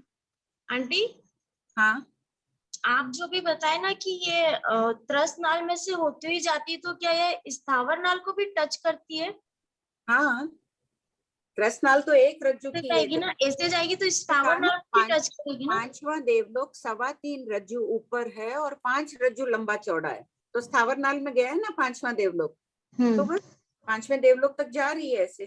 त्रस और स्थावर दोनों में, दोनों नाल तो में। आंटी, ये जो जा रही है, जैसे अपने वो पानी का जम्बू द्वीप में उठती ना लताएं पानी की, लवण समुद्र में। हाँ, लवण समुद्र में। हाँ, तो वैसे ये भी ऊपर उठती है पूरी ऊपर। वो तो पानी उछल, वो भी शाश्वत है, 16,000 योजन ऊंची, वो भी आ ही जाएगा अपने टुकड़ों में आगे। शाश्वत भाव है, वो बेक्रिय करती आती है। ये तो स्थिर जैसी है वैसी है। अच्छा, ये ऐसी ही रहती है। हाँ, तो ये जो 2 पिक्चर्स आपने भेजे थे, दोनों सेम ही है क्या? एक में तो ये पूरा ऐसे बताया, एक में चूड़ी के आकार का बताया है। वो इसलिए बताया कि क्लियर हो जाए कि अंदर देवलोक है, बाकी चारों तरफ ऐसी ढकी हुई है। देवलोक दिखाने के लिए वो फोटो था कि वो काली तो तमस का है इधर से, तो उसी तरह चारों तरफ से काला दिखा देते तो देवलोक नहीं दिखता ना। और एक फोटो में अगर देवों को इधर उधर कहीं आना जाना है तो उसको पार करना होता है ना? नहीं, वो जाएंगे नहीं उधर से। अच्छा, उनको कहाँ आगे वर्णन आ जाएगा, बहुत डरते हैं इसमें जाने से ही। हाँ, बहुत डरते हैं वो, भय लगता है उनको बहुत। उनको जाना, वो अपने निर्याण मार्ग से जाएंगे। निर्याण मार्ग यानी लिफ्ट, उनके जाने की जगह फिक्स होती है। ये पहला दूसरा देवलोक है। अपने घरों में जैसे मल्टी स्टोरी बिल्डिंग आती है, वो लिफ्ट में जाते हैं ना जाके। अब दक्षिण दिशा के ये है इंद्र, इनका निर्याण मार्ग कहते हैं, आने जाने का मार्ग वो होता है। वो वहीं से जाएंगे, वहां जाएंगे। इच्छागामी होते हैं देव, 1 सेकंड में तो पहुंच ही जाते हैं वहां नहीं जाते। अच्छा, ठीक है भाभी जी। ये देवलोक स्थावर नाल तक गए, लेकिन देव तो नहीं रहते हैं ना। आपकी आवाज क्लियर नहीं आ रही है, कुछ भी प्रश्न समझ नहीं आया। हाँ, फरमाइए। हेलो, हाँ भाभी जी, मैं पूछ रही हूँ कि 5वां देवलोक स्थावर नाल तक गया है, लेकिन जो देव है वो तो त्रस नाल में ही रहते हैं, स्थावर नाल में नहीं रहते। जैसे है ना, अपने घरों में भी छज्जे अपनी घर की सीमा से बाहर निकले हुए हैं ना। हाँ। तो यही मान लो कि उनकी भूमियां इतनी बाहर गई हुई है। पहले दूसरे देवलोक की भी भूमि है, वो भी स्थावर नाल में गई हुई है। 1 रज्जु झाजेरा व्यास है, और त्रस नाल कितने में 1 रज्जु में ही है ना, इतनी है। वो बाहर निकल गई, जैसे छज्जे निकले हुए रहते हैं वैसे कोई जाता। ठीक। भाभी जी, अपने जैसे 1 रज्जु को भी असंख्यात कोड़ाकोड़ी योजन कहेंगे क्या? हाँ। और 14 रज्जु को भी असंख्यात, दोनों ही असंख्यात में आ रहे हैं। हाँ। मतलब असंख्यात कोड़ाकोड़ी कहेंगे 1 रज्जु को भी। हाँ। ठीक। असंख्यात लाख कोड़ाकोड़ी भी नहीं कहेंगे, वो विशेषण भी नहीं मिलता है। क्या भाभी जी, क्या बोले? असंख्यात लाख कोड़ाकोड़ी भी नहीं कह सकते हैं अपन, असंख्यात कोड़ाकोड़ी कहेंगे। ये नहीं कह सकते हैं कि 1 रज्जु में असंख्यात कोड़ाकोड़ी और 14 रज्जु में असंख्यात लाख कोड़ाकोड़ी हो जाए, ये भी नहीं बोल सकते हैं। बोलिए रश्मि। अनम्यूट नहीं कर पा रहे मैम। और एक अरुण बम्बोरिया का है, फिर वो जाए तो फिर मेरा पूछ लेती हूँ। अरुण जी, दोनों का अनम्यूट नहीं हो रहा है। अच्छा, लोअर हैंड। आंटी ना, मेरा ऐसा था जिससे कि ऊपर गया तो 5 रज्जु का जब पूरा देवलोक है तो पूरी बाउंड्री को टच करेगा या उसके पहले ही थोड़ा फिनिश हो जाएगा? नहीं, बाउंड्री टच करेगा। तीसरा प्रतर गया, चौथा प्रतर का और होगी। तीसरी रिश्ता अपना प्रतर तक गया है, चारों तरफ से जाके टच किया है, अंदर भी गया है। और आंटी ना जैसे इसका डायमीटर रहता है ना, जैसे अरुणवर्ड से 42,000 अंदर आने पे आना, तो पूरा सर्कल इतना डायमीटर, इतना बड़ा डायमीटर का पूरा बलून उठेगा, ऐसा ही ना? हाँ हाँ हाँ, तो आंटी है वो पूरा समुद्र। तो 42 तो वो जो डायमीटर असंख्यात योजना ही है। हाँ, और आंटी जैसे लवण समुद्र में तो रीजन है कि वो वक्रीय करते हैं, यहाँ इतने सारे जीवों की एक साथ इतनी उत्पत्ति हो जाती है, तो उसको स्वभाव ही मानना बस आंटी खाली। तथा स्वभाव स्थिति वाले होते हैं, कई अधिक स्थिति वाले भी होते हैं, सब एक साथ जन्म मरण तो नहीं करेंगे ना, जितने हैं उतने। कोई पर्याप्त नाम कर्म वाले होंगे, कोई आंटी एक मिनट, किसी का डिस्टरबेंस है, एक मिनट। ज्योति जी आपका डिस्टरबेंस है आपके यहाँ से? नहीं मेरे यहाँ से नहीं हो रहा, नहीं मुझे आप भी नहीं, सुनाई दूसरे दे रहा। नहीं दूसरे ज्योति जी। हाँ हो गया आंटी, आप फरमाइए आंटी। हाँ, इसमें है कि कोई पर्याप्त नाम कर्म के भी उत्पन्न होते हैं, कोई अपर्याप्त नाम कर्म के भी आपका एक जीव उत्पन्न होते हैं, बादल रूप में उनका शरीर रहता है, और कोई अंतर्मौत की स्थिति वाले भी होते हैं, कोई अधिक स्थिति वाले भी होते हैं, जन्म मरण चलता रहता है उनका। और आंटी है ना, तमस्काय को हमने बोला घोर अंधेरा रूप, और यहाँ हम कह रहे हैं अपकाय और तमस्काय का एक सरीका स्वभाव। पानी से तो कालापन नहीं आता है ना आंटी, तो फिर कैसे समझ? नहीं, पानी का स्वभाव कालेपन का भी है ना, बादलों की अपेक्षा। अच्छा, बादलों की अपेक्षा। बादलों की अपेक्षा।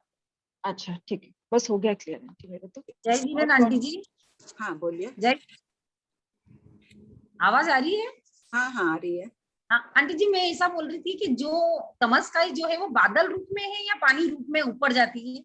बादल रूप में, वो हमेशा बादल रूप में ही रहते हैं। वहाँ जो भी जीव उत्पन्न होते हैं, तभी देखिए ऊपर दे ही दिया ना, ये परोपकारी नहीं है, क्योंकि ये बादल बरसते ही नहीं है। अच्छा, ये बरसते ही नहीं वहाँ के बादल? हाँ ठीक है आंटी। जय।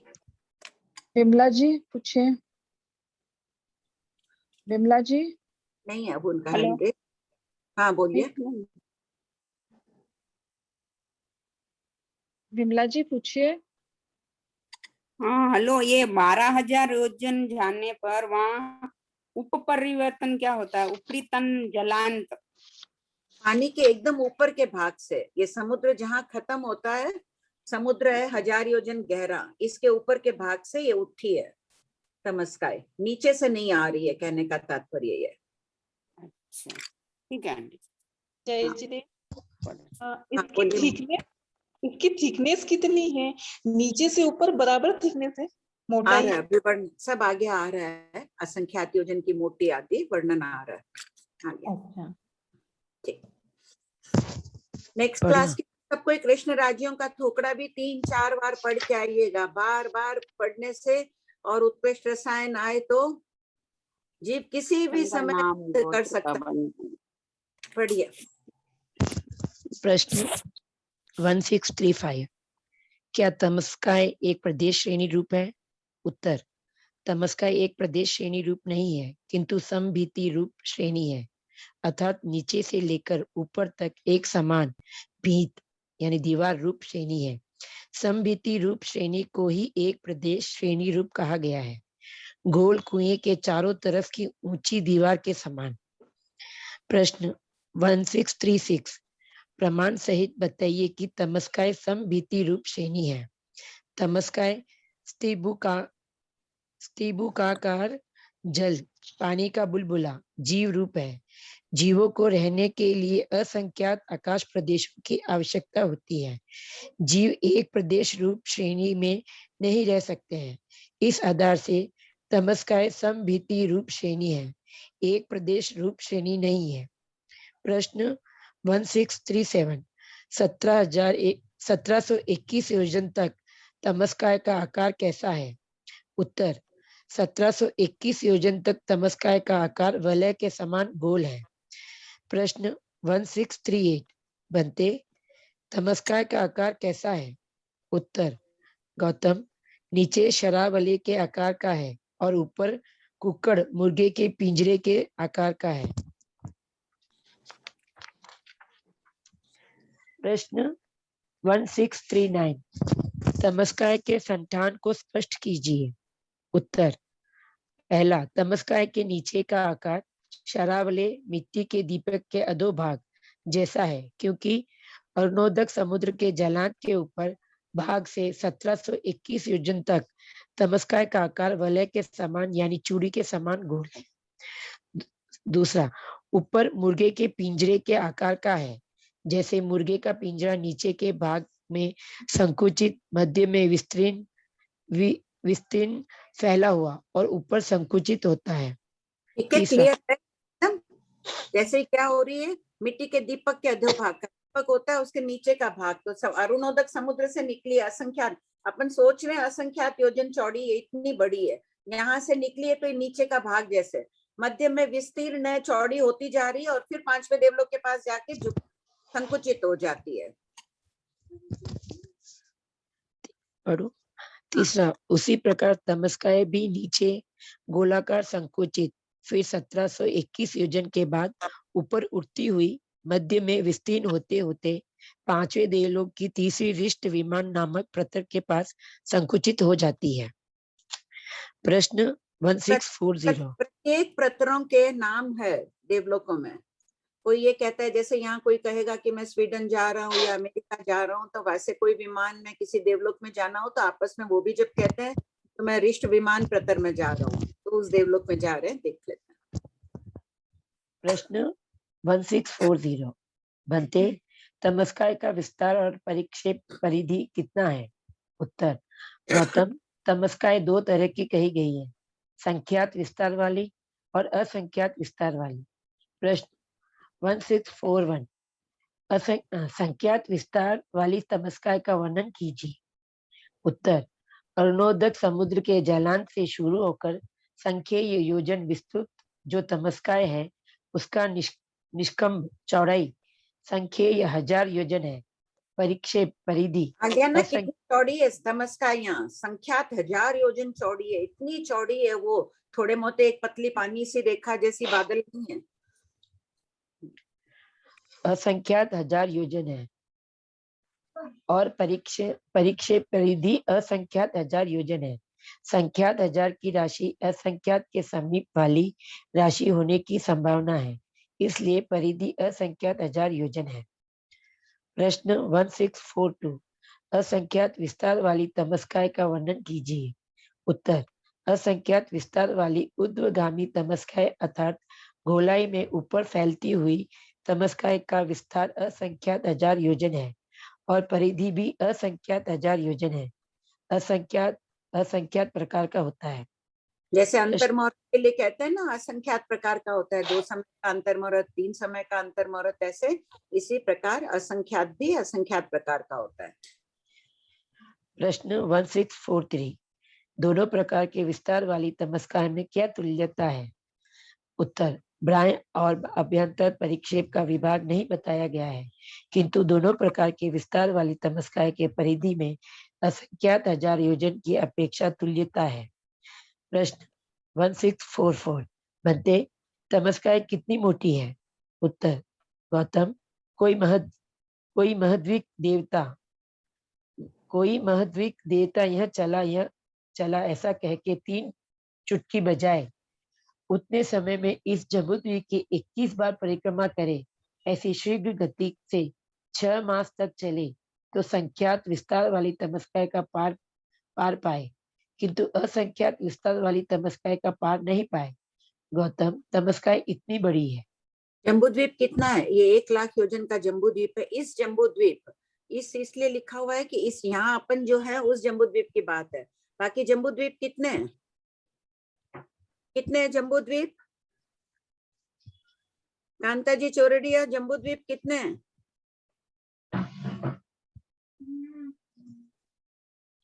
अनम्यूट। असंख्यात जम्बूद्वीप है। हाँ ठीक है, प्रतिभा कोठारी का आंसर असंख्यात जम्बूद्वीप है।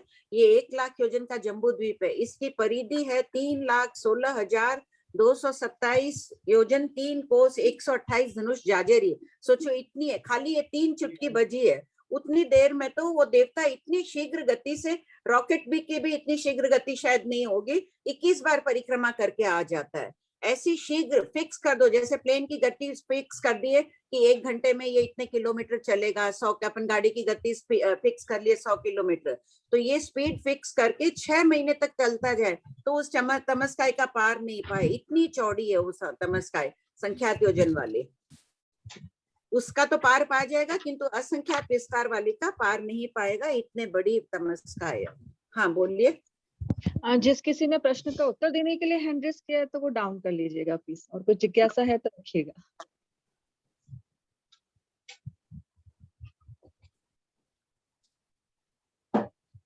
पूछिए प्रतिभा जी।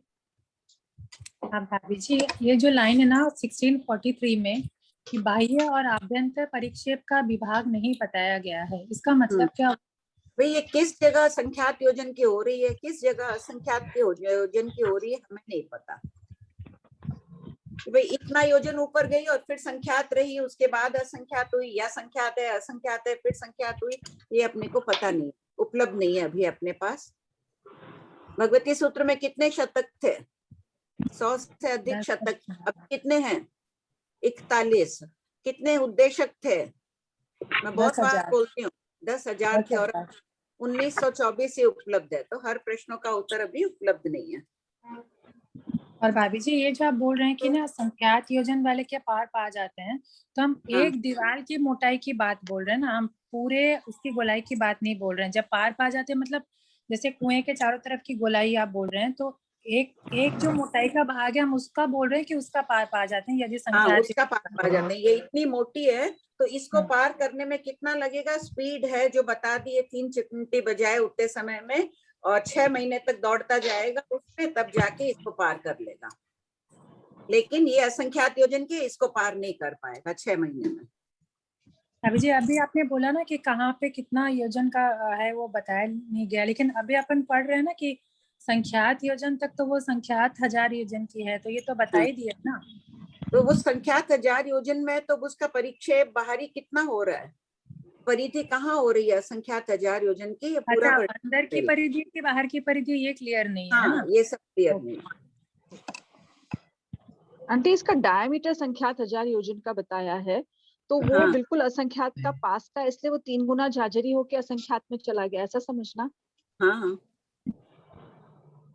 तो इसका ऐसे समझे कि ये जो अरुणोदक समुद्र आता है जो हम बोलते हैं ना इसमें डाला पाला में, तो वहां से हमारा असंख्यात आने वाला है, ऐसा सोचेंगे कि अब असंख्यात समुद्र की संख्या? नहीं असंख्यात वहाँ है तो असंख्यात तो आ ही गया वहाँ। असंख्यात समुद्रों का उल्लंघन करने पर ये अरुणवर समुद्र है, तो असंख्यात की राशि में तो आ ही गया ये। तो फिर उसका डायमीटर फिर संख्यात में कैसे हुआ आंटी? संख्यात 1000 योजन में डायमीटर क्यों होगा? वो तो अपन तमस्काय की बात कर रहे हो, तो वहां से 1721 उठा और कितनी चौड़ी होती जा रही है उसकी बात कर रहे हैं अपन। नहीं आंटी समुद्र की जैसे बात नहीं चल रही कोई। नहीं, जैसे समुद्र में था तो समुद्र का ये पूरा राउंड हुआ, तो वो डायमीटर तो पूरा ऐसा गिनेंगे ना, और वहीं से ऊंची उठी है तो वो डायमीटर ही असंख्यात 1000 योजन नहीं। अपन समुद्र की बात नहीं कर रहे हैं, तमस्काय की बात कर रहे हैं। जो समुद्र के अंदर का मत लो परिधि तुम, ये तमस्काय है तो खाली दीवार के लेने बोल रहे हैं भाभी जी, है ना? है क्या प्रतिभा? खाली दीवार के लेने बोल रहे हैं आप? हाँ खाली तमस्काय की बोल रही हूँ। बाकी तो एक तमस्काय की इस दीवार अरुणोदक समुद्र में गोला है। अच्छा, हाँ ठीक है। तो एक की दूरी तो असंख्यात है ही। इसकी बाउंड्री वॉल जो है वो संख्यात विस्तार वाली, ठीक है। तमस्काय असंख्यात, तमस्काय की बात चल रही है। चलिए पढ़िए ज्योति जी। प्रश्न 1645 महर्दिक देवों की गमन गति से क्या सूचित किया गया है? बोलिए प्रमिला जी। प्रमिला जी पूछिए। प्रियंका जी आप पूछ लीजिए नहीं तो। आंटी जी 1635। आंटी जी आवाज आ रही है? हाँ आ रही है। मुझे आंटी जी पूछना था 1617। 1617 क्या? पढ़िए। में आहार अपर्याप्त शाश्वत है, इससे क्या ज्ञात होता है? हाँ इसको समझना था मेरे को। ये अपर्याप्त अशाश्वत, आहार अपर्याप्त शाश्वत। आहार अपर्याप्त होता है। अगर ऋजु गति से जाता है तो आहार का अपर्याप्त होता ही नहीं है ना। जीव लिया, पूर्व भव का आहार किया और पहुंचते ही उसने आहार पर्याप्ति पूर्ण कर ली। एक ही समय की पर्याप्ति की स्थिति है, पूर्ण हो जाती है। फिर वो अशाश्वत, तो उसको अशाश्वत माना। तो अशाश्वत विरह हो तो, अच्छा विरह होता है अशाश्वत। हाँ, मनुष्य गति में अगर कोई उत्पन्न ही नहीं हो रहा है तो आहार अपर्याप्त अशाश्वत है ना। लेकिन मनुष्य तो हमेशा रहेंगे ही, तो आहार पर्याप्ति शाश्वत है। तो तिरंज भी हमेशा रहेंगे आंटी जी? हाँ, सभी की पर्याप्तियां तो सब में यथा योग्य शाश्वत है, पहले आ चुका है वर्णन। देखिए इसमें 1615 में ब्रैकेट है ना, पुरानी किताबों में है 1615 में। हाँ, प्रश्न में क्या ब्रैकेट है? नहीं, पुरानी में नहीं है। अच्छा, तो लिख लीजिए उसमें। आंटी जी चारों गति में ऐसे क्या पर्याप्त है, शाश्वत है। हाँ, ये सब को लिख लीजिए प्लीज 1615। जीव आहार प्राप्त कब होता है? एम आहार अपर्याप्ति का प्रदेश कब होता है? चारों गति में ऐसे क्या पर्याप्त शाश्वत है। हाँ, तो हो गया, मतलब शाश्वत है, प्राप्ति है। हाँ, तो देव गति में भी हमेशा देव तो रहेंगे ही। आहार पर्याप्तियां शाश्वत, हाँ, अप्रदेशी अशाश्वत होगा। आहार अपर्याप्त कब नहीं होगा? जब जीव बाटे बहते में कोई भी जीव नहीं है, तो अशाश्वत हो गया ना। विग्रह गति में कोई जीव नहीं है। कभी ऐसे भी सभी जीव ऋजु गति से प्रवेश कर रहे हैं, उस समय कोई विग्रह गति वाला है भी नहीं, तब भी आहार अपर्याप्ति नहीं होगी। अच्छा, क्लियर हुआ मीला जी?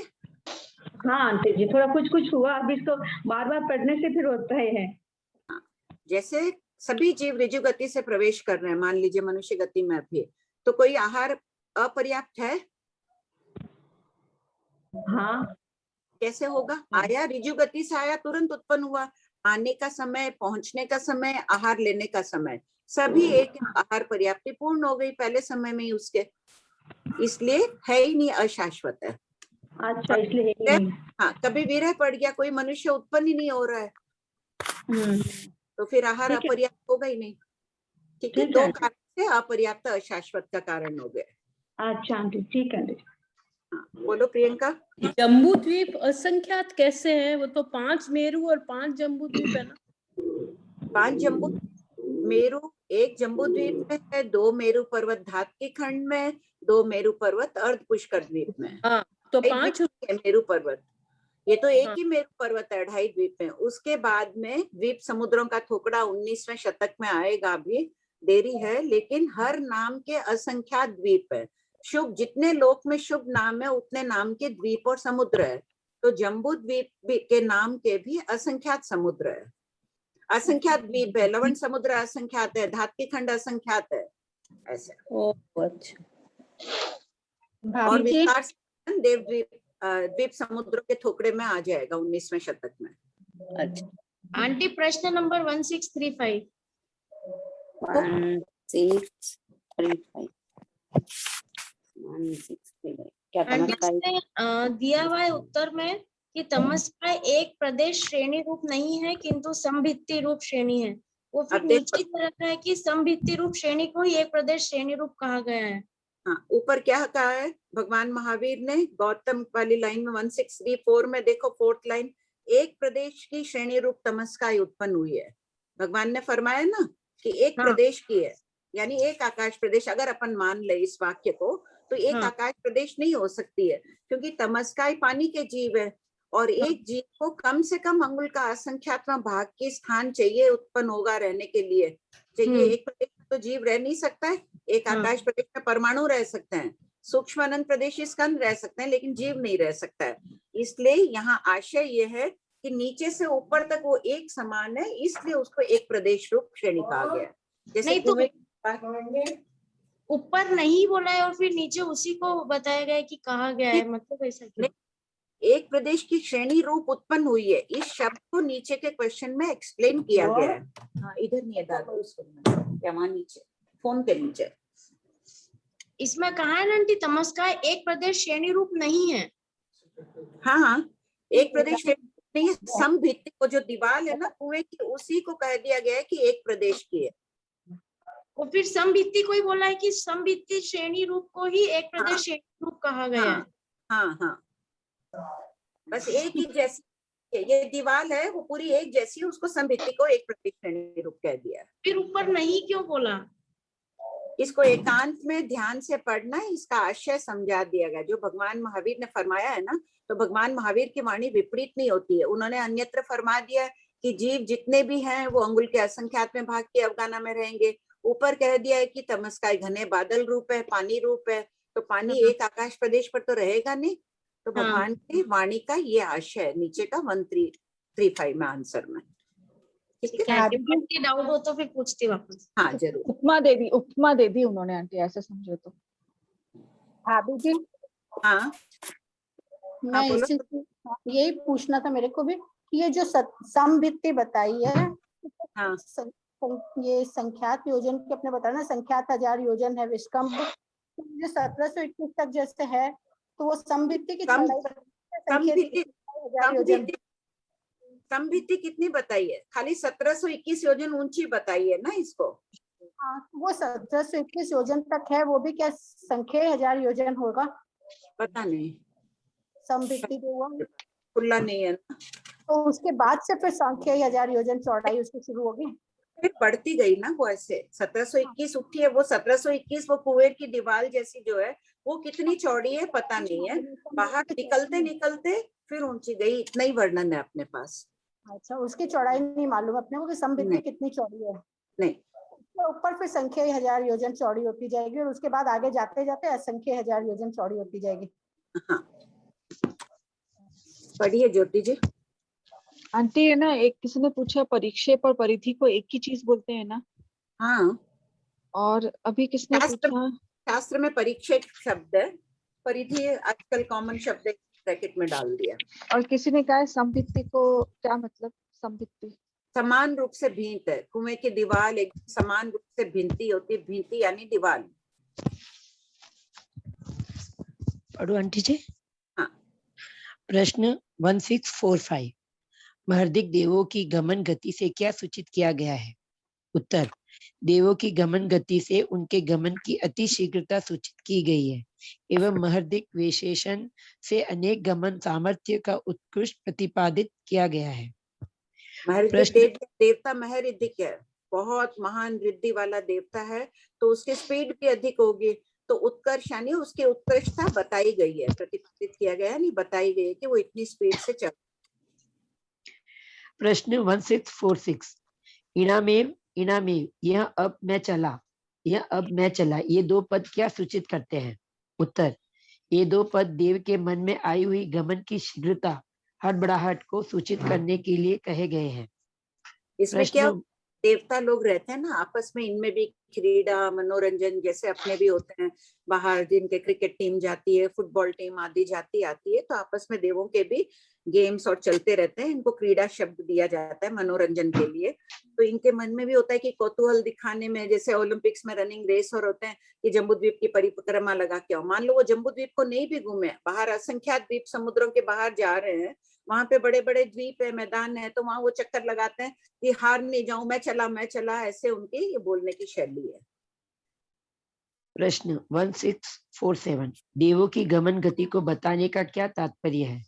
उत्तर, देवों की गमन गति से प्रभु ने तमस्काय की विशालता का वर्णन किया है। प्रश्न 1648, संख्यात योजन विस्तार वाली तमस्काय कौन से संख्यात के अंतर्गत समझना चाहिए? उत्तर, संख्यात के 3 भेद, जघन्य संख्यात, मध्यम संख्यात, उत्कृष्ट संख्यात। संख्यात योजन वाली तमस्काय मध्यम संख्यात है, क्योंकि ग्रंथों में वर्णन है कि आगम में जहां भी संख्यात का वर्णन है वहां सर्वत्र मध्यम संख्यात समझना चाहिए। उत्कृष्ट संख्यात के समीप वाली राशि के कारण इसकी परिधि असंख्यात 1000 योजन हो जाने की संभावना है। प्रश्न 1649, बनते तमस्काय में घर, दुकान, ग्रामादि है। उत्तर, गौतम, नो इनट्ठे समट्ठे, यह अर्थ समर्थ नहीं है। प्रश्न 1650, गौतम स्वामी ने किस अभिप्राय से तमस्काय में घर, दुकान आदि का प्रश्न पूछा? उत्तर, अपने ज्ञान में निश्चयता लाने के लिए कि तमस्काय इतनी विशाल है तो क्या उसमें घर, दुकान आदि है, अथवा अनजान लोगों को बोध कराने के लिए या शिष्यों को अपने वचन में प्रतीत कराने के अभिप्राय से ये प्रश्न पूछे जाने की संभावना है। क्लियर है ये? प्रश्न 1651 बनते तमस्काय में मेघ गर्जना बिजली चमकना बादल बरसता है। उत्तर हाँ गौतम। प्रश्न 1652 बनते तमस्काय में मेघ गर्जना बिजली चमकना बादल बरसात कौन करते हैं? उत्तर गौतम देव असुर कुमार और नाग कुमार करते हैं। प्रश्न 1653 तमस्काय में देवकृत मेघ गर्जना यावत बरसात ही क्यों होती है? उत्तर तमस्काय अढ़ाई द्वीप के बाहर है, वहां अचर ज्योतिषी होने के कारण रात दिन नहीं होते हैं, इसलिए सर्दी गर्मी वर्षा आदि ऋतुएं नहीं होती है। अतः मेघ गर्जना बिजली चमकना बादल बरसात आदि नहीं होते हैं, इसलिए कहा गया है कि तमस्काय में देवकृत मेघ गर्जना यावत बरसात होती है। प्रश्न 1654 देव शब्द से ये भी उनके मनोरंजन का साधन है। देवता तमस्काय आदि है, आसपास चले जाएंगे, ऐसे तो अंदर जाने में उनमें भयभीत होते हैं, जाएंगे क्रीड़ा करते हैं, मनोरंजन, उसमें बरसात करो, बिजली चमकाओ, उजाला कर दो वहां पर आदि, ये उनके गेम्स समझ लो। हाँ बोलो विनीता जी। बोलिए। विनीता जी आप अनम्यूट है ना? हाँ भाभी जी। हाँ भाभी 1605 में लिखा है तमस्काय में मेघ गर्जना बिजली चमकना बादल बरसात कौन करते हैं? तो बोले असुर कुमार और नर कुमार करते हैं। फिर नीचे दे दिया कि तमस्काय में अढ़ाई द्वीप के बाहर बारिश नहीं है, सर्दी गर्मी वर्षा आदि ऋतु नहीं है, ऐसा क्यों?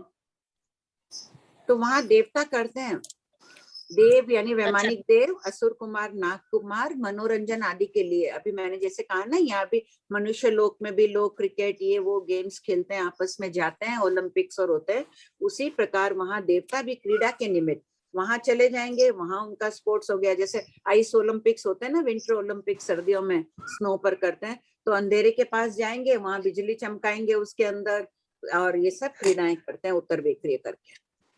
अच्छा भाभी जी एक और कोई प्रयोजन बारिश करने का, खाली मनोरंजन की, तेज बारिश कर दी, बिजली चमका दी, किसने कितनी की वो देखने के लिए।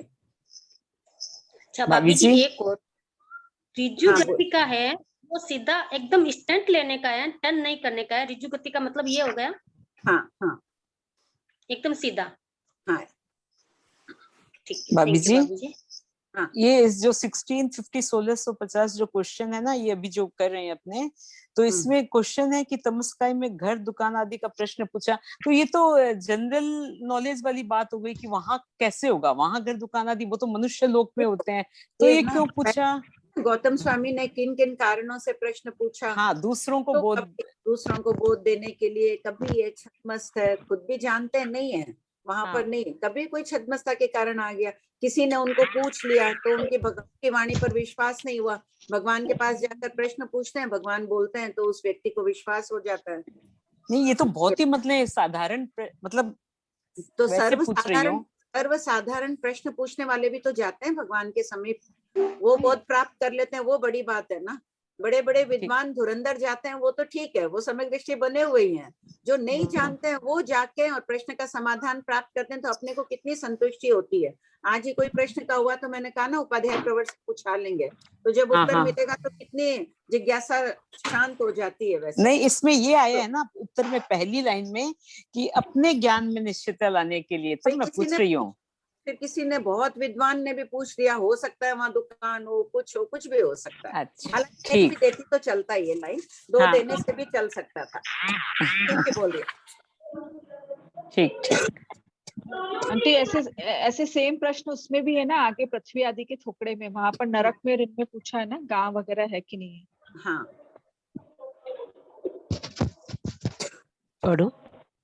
छदमस्त कभी क्या होता है, कोई चीज का, चाहे गौतम स्वामी हो, 14 पूर्वधर थे, अन्य कोई विषय में चिंतन चल रहा हो, दिमाग उस समय एकदम कोई और ही विषय में चल रहा है, अचानक प्रश्न कोई विषय चल रहा है, निकल भी जाता है, पूछ भी लेते हैं।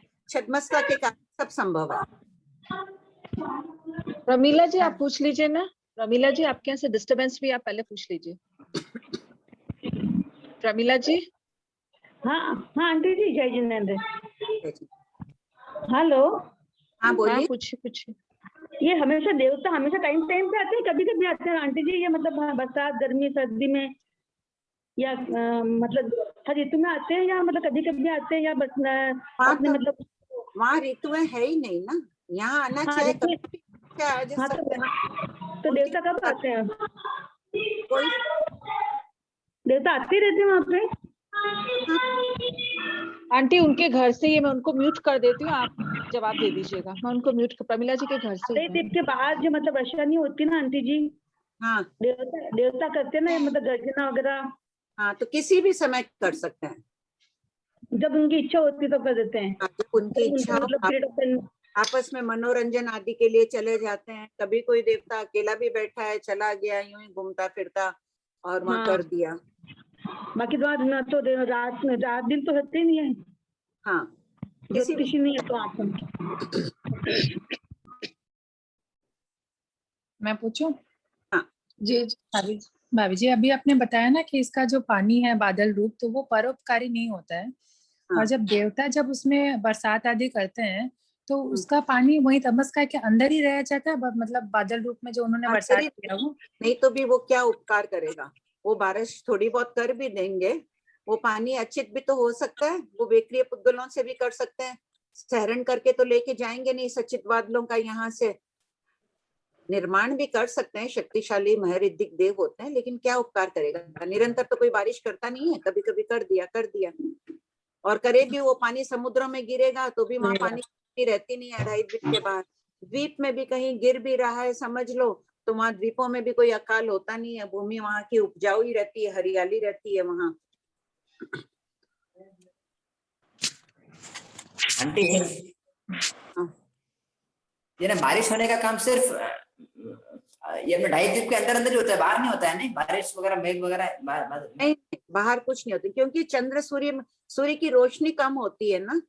हाँ, सूर्य का ताप, वहाँ समुद्र पानी तो है ही, भाप बनती नहीं है वहां, इसलिए बारिश नहीं होती है। अच्छा ठीक है। सूर्य की रोशनी कम होने का ये कारण है, यहाँ सीमित क्षेत्र को प्रकाशित कर रहा है। वहां के चंद्र सूर्य के प्रकाश है, सूर्य है, फिर चंद्रमा है 50,000 योजन के, तो दोनों मिल जाते हैं, आंतरित हो जाती है इन दोनों का प्रकाश, इसलिए अधिक उष्णता नहीं रहने के कारण भाप नहीं होता है समुद्र के पानी में। यहाँ के तो समुद्र के पानी का भाप बनता है, बादल बनते हैं, वापस पानी मिल जाता है समुद्र को।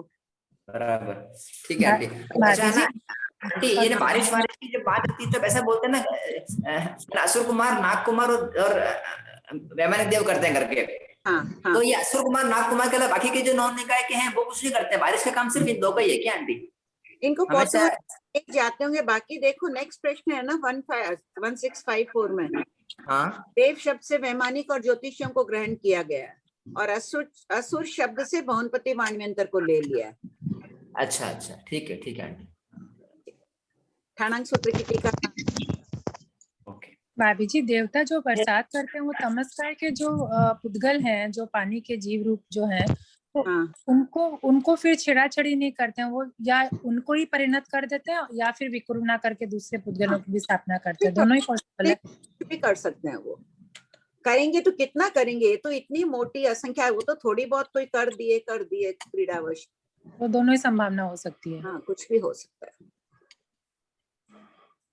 लेकिन फिर भाभी जी ये अंतर विरोध नहीं हो जाएगा? अपने जैसे पहले आपने पढ़े ना उसमें कि वो बादल रूप ही रहते हैं, बरसते नहीं है, तो देवता अगर बरसाएंगे तो उन्हीं तो वो तो कितना बरसाएंगे, एक पोर्शन में थोड़ा बहुत मनोरंजन आदि के लिए जाते हैं।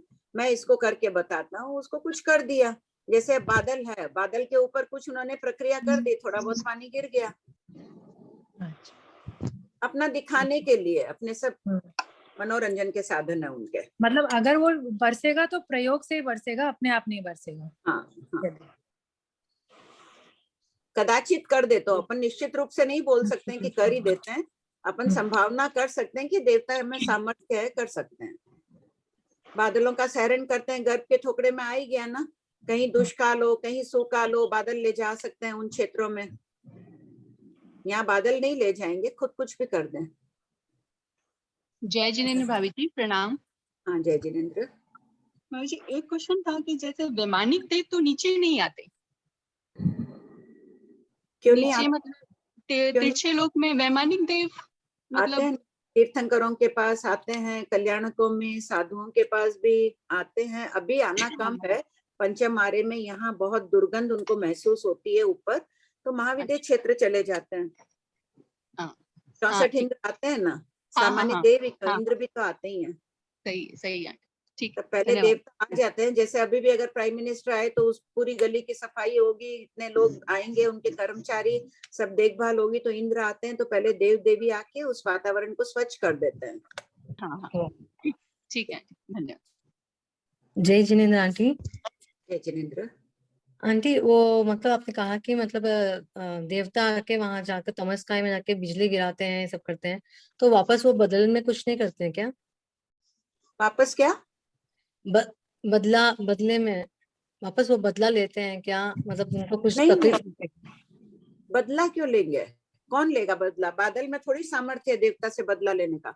अपना कोई कुछ नहीं कर सकता। अपन ही पानी को इतना तंग करते हैं, इतना करते हैं, कोई अपने को इस ऐसे बदला नहीं, कर्म बंद करते हैं, वो एक अलग बात होगी। बदला कौन लेगा उनसे? तो देवता का कर्म बंद होता है वहां पे?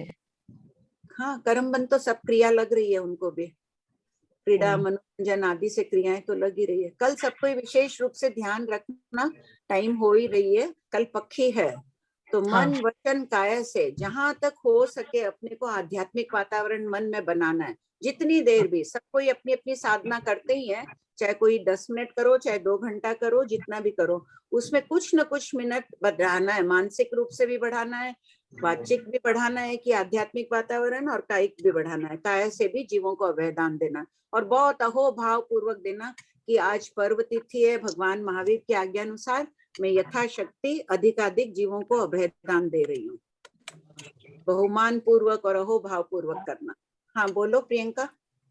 आंटी, ये जो आप बताए ना कि अचल ज्योतिषी होते हैं, तो ना रात होती ना दिन होती, तो वहाँ पे किस तरह का क्लाइमेट होता है फिर?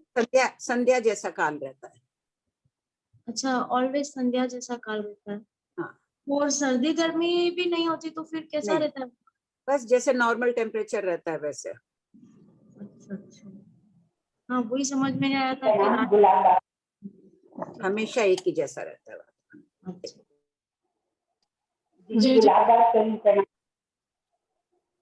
जय जिनेन्द्र आंटी। हाँ बोलिए जय जिनेन्द्र। आंटी, ये जो तमस गाय का आप मेघ गरजना वगैरह बोले, तो ये मतलब वो देवलोक तक की सीमित होती है क्या? वो वायु का मतलब ये बारिश बरसना देवलोक में नहीं, वो तमस्काय के अंदर करते हैं। देवलोक में उनकी इच्छा वो कर सकते हैं, ये तो वर्णन तमस्काय का चल रहा है, उसके अंदर करते हैं। वो घोर अंधकार है तमस्काय, उसमें वो बाहर से फेंक रहे हैं, अंदर जाके भी डाल देते होंगे, उत्तर बेक्रिय करके जो चाहे कर सकते हैं। तो अपन तमस्काय के अंदर तो देवता भी जा नहीं सकते, बस जाने करते हैं, तो फिर कैसे कर पाते?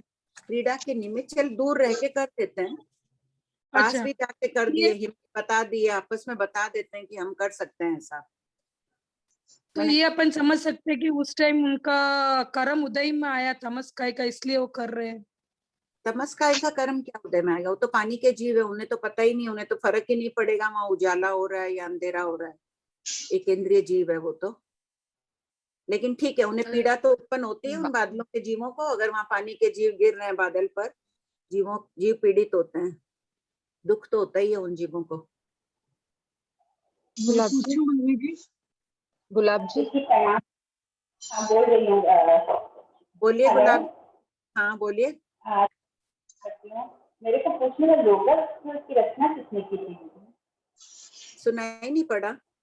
वो पूछे लोगस की रचना किसने की? शाश्वत भरत और ऐरवत क्षेत्र में जब प्रथम तीर्थंकर को केवल ज्ञान होता है, तब गंधर्व महाराज प्रथम खाली एक ही तीर्थंकर का नाम रहता है। फिर जैसे जैसे तीर्थंकर होते जाते हैं उनके नाम जोड़ते जाते हैं, और महाविद्य क्षेत्र में जिनका शासन होता है उन्हीं के नाम रहता है। लोगस में 24 नाम है, यहाँ हर समय 24 नाम नहीं रहते हैं, यहाँ भी और वहाँ एक ही नाम रहता है। और बाकी पार्टी नाम के अलावा ऊपर की नीचे की जो पार्टियां वो शाश्वत है। जैसे भगवती सूत्र शाश्वत है ना, भगवान महावीर ने फरमाया उनके तीर्थ में ये है, ऋषभदेव भगवान ने भी यही फरमाया था, अनंत तीर्थंकरों ने पहले यही फरमाया, भविष्य काल में अनंत तीर्थंकरों की भगवती सूत्र यही रहेगा, लेकिन दृष्टांत जो कथा भाग आएगा उसमें अंतर हो जाएगा। कोई गंधर्व कोई कथा भाग डाल देते हैं, किसी का जीवन चरित्र डाल देते हैं, कोई किसी का जीवन चरित्र डाल देते हैं, बाकी शाश्वत है। मैंने उसमें पढ़ा था कि गौतम ने लिखा हुआ था, समन की बुक दिव्य प्रभा जी महाराज साहब है ना, उनकी लिखी हुई थी लोगस के बारे में। एक मिनट, कुछ भी सुनाई नहीं पड़ा गुलाब जी, क्या बोल कर दो उनके अगर। मैं पूछूं भाभी जी? हाँ, क्या बोल रहे हैं गुलाब जी? समन की बुक थी, उसमें लोगस के बारे में लिखा हुआ था कि गौतम स्वामी ने रची है, उसी के लिए मैं पूछ रही थी किसने रची। अपने तो मराठा बोलते हैं, तो किसके बारे में विशेष उल्लेख नहीं है। मुझे एकदम समझ, कोई को सुनाई पड़ रहा है? इनका नेटवर्क से नहीं। श्वेता, सुनाई पड़ रहा है पूरा? ठीक है, मैं बाद में आपको बात करूंगी। ठीक है, मैं पूछूं भाभी जी? हाँ बोलो प्रमोद। भाभी जी, असुर कुमार नाग कुमार कितना ऊपर तक जाके कर सकते हैं इसमें तमस्काई में? असुर कुमार पहले देवलोक तक जा सकते हैं, कोई देवता के बुलाने पर या कोई आश्चर्य हो उस समय जा सकते हैं। उसके तो नीचे करते ना, उसके ऊपर नहीं जाएंगे, इतना कोई के बुलाए बिना उनमें नीचे की हद में कर देंगे। ठीक। एक लोग मेरू पर्वत आदि 1 लाख योजन तक तो ये लोग जाते ही है मेरू पर्वत पर, तो समझ लो उतने तक में भी कर दिए, तिर्यक लोग की सीमा में भी कर दिए। हाँ, कहीं भी ऊपर नहीं जा पाएंगे। आंटी, गुलाब जी ऐसा बोले थे कि ना किसी श्रवण संघ की किताब में उन्होंने ऐसा पढ़ा कि गौतम स्वामी ने इनकी रचना करी लोगस की। नहीं, अपन नहीं मान रहे हैं इस बात को। ठीक है, ये शाश्वत है, ऊपर नीचे की पार्टियां शाश्वत है। नाम जो तीर्थंकर जिस काल में होते हैं, तो अगर गौतम स्वामी ने इसकी रचना की तो पहले लोगस ही नहीं था क्या? ऋषभदेव भगवान के शासन में, अजितनाथ भगवान के शासन में, और कोई अपेक्षा से उन्होंने कहा होगा। आगे पीछे का आशय कोई प्रिंटिंग में रह गया होगा या और किस अपेक्षा से कहा, मुझे नहीं पता। आंटी, हाँ बोलिए निर्मल जी। है ना, ये 12वें देवलोक तक बावड़िया है ना, तो ये बावड़िया है वो रत्न पृथ्वीकाय के रत्न रूप है या आपका ही रूप है आंटी? बावड़िया वो 12वें देवलोक तक बावड़ियों में पानी अपकाय का है, बावड़ियां तो पृथ्वीकाय की रत्न में बनी हुई है। रत्नों के उनमें पगतियां, उतरने की पगतियां यानी सीढ़ियां आदि है, सारी रत्न में बावड़ियां बनी हुई है, पानी अपकाय है। भाभी जी, ये जो तमस्काय में जो बिजली गरजती है, बिजली चमकती है और गरजते हैं बादल, तो उस समय भी क्या वहाँ अंधकार ही रहता है जब बिजली चमकती है? देखिए, वो थोड़ी सी देर के लिए होती है, उसको गौण तभी तो बता भी दिया ना भगवान ने। यहाँ एक तरफ तो करे उसका मूल स्वरूप तो वही है। बिजली कितनी चमकाएंगे? पूरी संख्यात योजन विस्तार वाली में देवता थोड़ी बिजली चमका देंगे, थोड़ी बहुत चमका दिए कभी कभी। अंधकार ही रहेगा। हाँ, अंधकार जहाँ चमकाए वहां थोड़ी रह गई। यहाँ टॉर्च लाइट डाल दी मैंने, बहुत अंधेरा है तो उतने क्षेत्र में हो गई ना, वो क्षेत्र प्रकाशित हो गया टॉर्च की सीमा तक, वैसे समझ लो। ठीक है, टाइम हो गई। जय जिनेंद्र सबको, कल पक्की है, सब ध्यान रखिएगा। विशेष प्रार्थना करके ज्योति जी मीटिंग एंड कर दीजिए। ठीक है, okay, thank you. Shweta ji